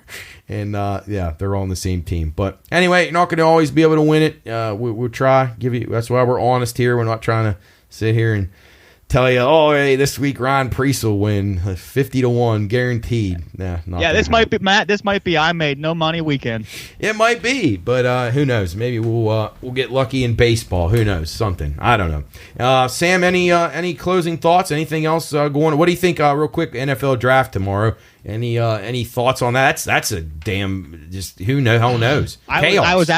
I was going to ask you how you were feeling because I am up in the air, man. I don't know what to believe. I don't know. I mean, these are kids. Yes. And these teams are all trying to get each other off their trail, so they're all trying to lie. They're lying to the media. They're like planting stories with people that aren't true. And the trades. Who knows? I don't know. Honestly, they make it seem like Jalen Carter should be racing in the Cup Series. Yeah. Honestly, it's ridiculous. Yeah. No. It's just absurd. Who do you think is the first QB? Young? Yeah, probably Young. But then there was that giant move yesterday on Will Levis. Like he was getting. I think what the hell are these teams? I can't get over that. I can't get over the Richardson steam though. That just blows my mind. Like I don't like that guy's not a quarterback. He's just a great athlete, I think. But right, I don't get the big deal of like, during the pro day he hit the roof. Well, fuck. When are you ever going to need to hit the roof? Right. Who cares? Yeah, that doesn't matter. That's really neat. I'm glad we're going to draft a guy based on that. But I have no idea. I mean, I was talking about it on the show, and then last weekend we talked about it on the radio. Is we we don't know. We can't even really give people good recommendations because the information this year is hardest it's ever been to actually get a handle on what's real and what isn't. I mean, you got experts. You have like highly credible NFL writers. One guy's saying the Cardinals are taking this, and the other guy's saying the complete opposite. And same with the Texans. One saying he's taking a quarterback, and the other guy's saying no, they're going defense. I'm 100% sure. So who do you believe? And these guys are like credible sources too. And if that's the issue, Matt. It's credible people Yes. saying these things. Like 2 weeks ago, C.J. Stroud was a Texan, and now they're trading the pick. And then the next guy said they're drafting Will Anderson. Yeah, so I have no idea. Going back like 6 weeks ago when Carolina traded up the one, all that steam for Stroud, they said it was going to be Stroud. He was like minus 800 to be the first pick, right. And now he's not even the second choice. Like he might slide, Matt. He might really slide. Because then they said that cognitive test that he took, he didn't do good in, so he dropped down on that. So they're I don't know. I thought he was. I think he's good, but then again, I'd be fucking so pissed if I was CJ Stroud. Like this report comes out that I'm an idiot. Yeah, that I'm a moron. It's like that old Wonderlic test. But yeah, so I think though what might scare people off more than him not doing well on that is the fact that when the Redskins picked Dwayne Haskins, how bad he was. And Ohio State quarterbacks haven't been very good, but I don't know. No, none of them have been good in the pros. That'll be intriguing to watch. I know your Uncle Chris is pretty pumped about the draft. He's I love it. Very excited. It is intriguing. And that trading and the jockeying for things I think is neat, and it does make for a good television event. But this year is just hard. Like normally I have a few bets that I really like. Like okay, I think there'll be 2 running backs or more drafted in the first round. Like that's one. I'm thinking I may lean over on that 1.5. Yeah, I think Robinson. Here's Matt, and here's the thing that I'm like, all right, I don't know. I've seen mock drafts. Robinson doesn't go any higher than 10, and then I see mock drafts now that Bijan Robinson is in the top 20, 30. They're saying not in the top first round. I've heard guys say that they shouldn't. Obviously, no one thinks you should take a running back in the first round. But then they said Bijan Robinson could go in the top 10, and then that Jahmyr Gibbs, the guy from Georgia Tech and Alabama, he may get drafted in the first round now. So I don't know what to expect. The one thing I did like Zay Flowers, the BC wide receiver. I thought he was worth a look at the first wide receiver taken because that Smith and Jigba guy's always hurt, and I think there's some questions about him. But he'll probably be the first receiver taken. But I thought that Zay Flowers at about 6-1 to be the first receiver. But man, other than that, it was hard. I mean, you had Will Levis was 40-1 like yesterday morning to be the first pick. Now he's 6-1. Like, why? So the only reason that Will Levis would go to number 1, I feel like, is if there was a trade. Because I don't think Carolina. I don't know. Unless Carolina did the ultimate head fake, they said they were going to take Stroud and then Young, and now they're going to get Levis. Like that's if 3 quarterbacks. They do that, Tepper is just like all these other guys. Yeah, right. Honestly. Yeah, I mean, you don't know what to believe. I don't know how much college football, like Kentucky college football, you watched. Right. I don't remember seeing one thing that was like, oh, this Will Levis, he could not at all. Not at all. And you know what is remarkable to me is he only ended up at Kentucky because he couldn't beat out that Sean Clifford guy at Penn State, who's terrible. So that makes me right there say, oh boy, I'd be very worried if you couldn't beat this guy out in Penn State. So I don't know. I guess we'll find out tomorrow. Should be interesting. Makes for an exciting weekend. Sam, any closing thoughts before we get out of here for the day? Yeah, to the listeners, we don't talk a lot of hockey, but I brought this up to Matt before the show. Jake Ottinger is the goalie for the Dallas Stars. If the Dallas Stars can get to the Stanley Cup Finals, it is because of him. And if they win, it is because of him. He is plus 2,500 for the Conn Smythe. Sprinkle some change on him if you got it. And that's a really good advice by you because, I explained to people on there, and I went through the hockey series before you came on, just going through, how everything was shaken out. But I agree with you. The best thing about trying to find value like that is instead of having to bet a team to win, basically exactly the way Sam just described it. If you're going to bet the Dallas Stars, right now the Dallas Stars are 13-1 to win the Stanley Cup. Much better bet is to bet Jake Ottinger, as he just recommended, 25-1. That's almost double your odds right there. And as he said, the only way they're going to win is because of him, and the only way he's not the MVP would be impossible. So Jake Ottinger, basically you're getting the Stars at 25-1 versus 13-1 by betting Jake Ottinger to be the MVP. So great advice there, Sammy, and let's hope that the Stars can finish off the Wild tomorrow or next night. And then, also, Matt, power play points. If you can find good power play points for these players, like Adam Fox the other night was like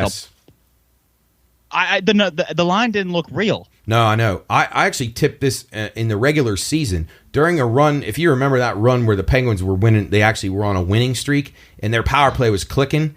And every night Raquel was like plus 180 to get a power, like over a half a power play point, and Crosby plus 125. And I told people to get on that while you could, like ride that streak. And you're exactly right. There's definite value on there, and there's certain guys that touch the puck. Adam Fox quarterbacks the power play. Any power play points, he's going to have a 70-80% chance of getting a point on that power play goal. It's almost. It might have been. I think it was plus 105 for half a power play point the other night. You can get really good players who quarterback power plays if you can find that, and you have a 5-man unit out there.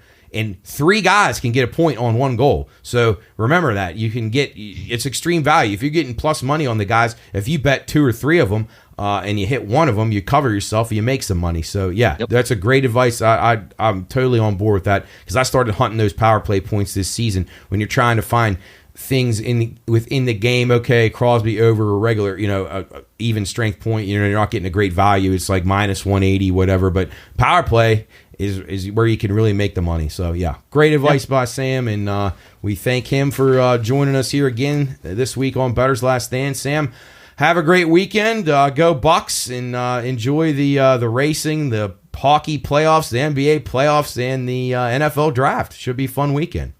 Yes, sir. Should be a blast. Go Bucks. And Matt, I'll talk to you next week. Sounds good, buddy. Thanks, and great job. Awesome. All right, that's Sam Pav out of Upper St. Clair, representing our racing and sports analyst. He does a great job, really into it. It's great having him on the show every week, and hope you're enjoying it. And he's very sharp, and he has great picks. And if you have questions for Sam, be sure and email the show, contact at thepineroodpodcast.com, message us on social media, however you want to do it, call us while we're on the radio.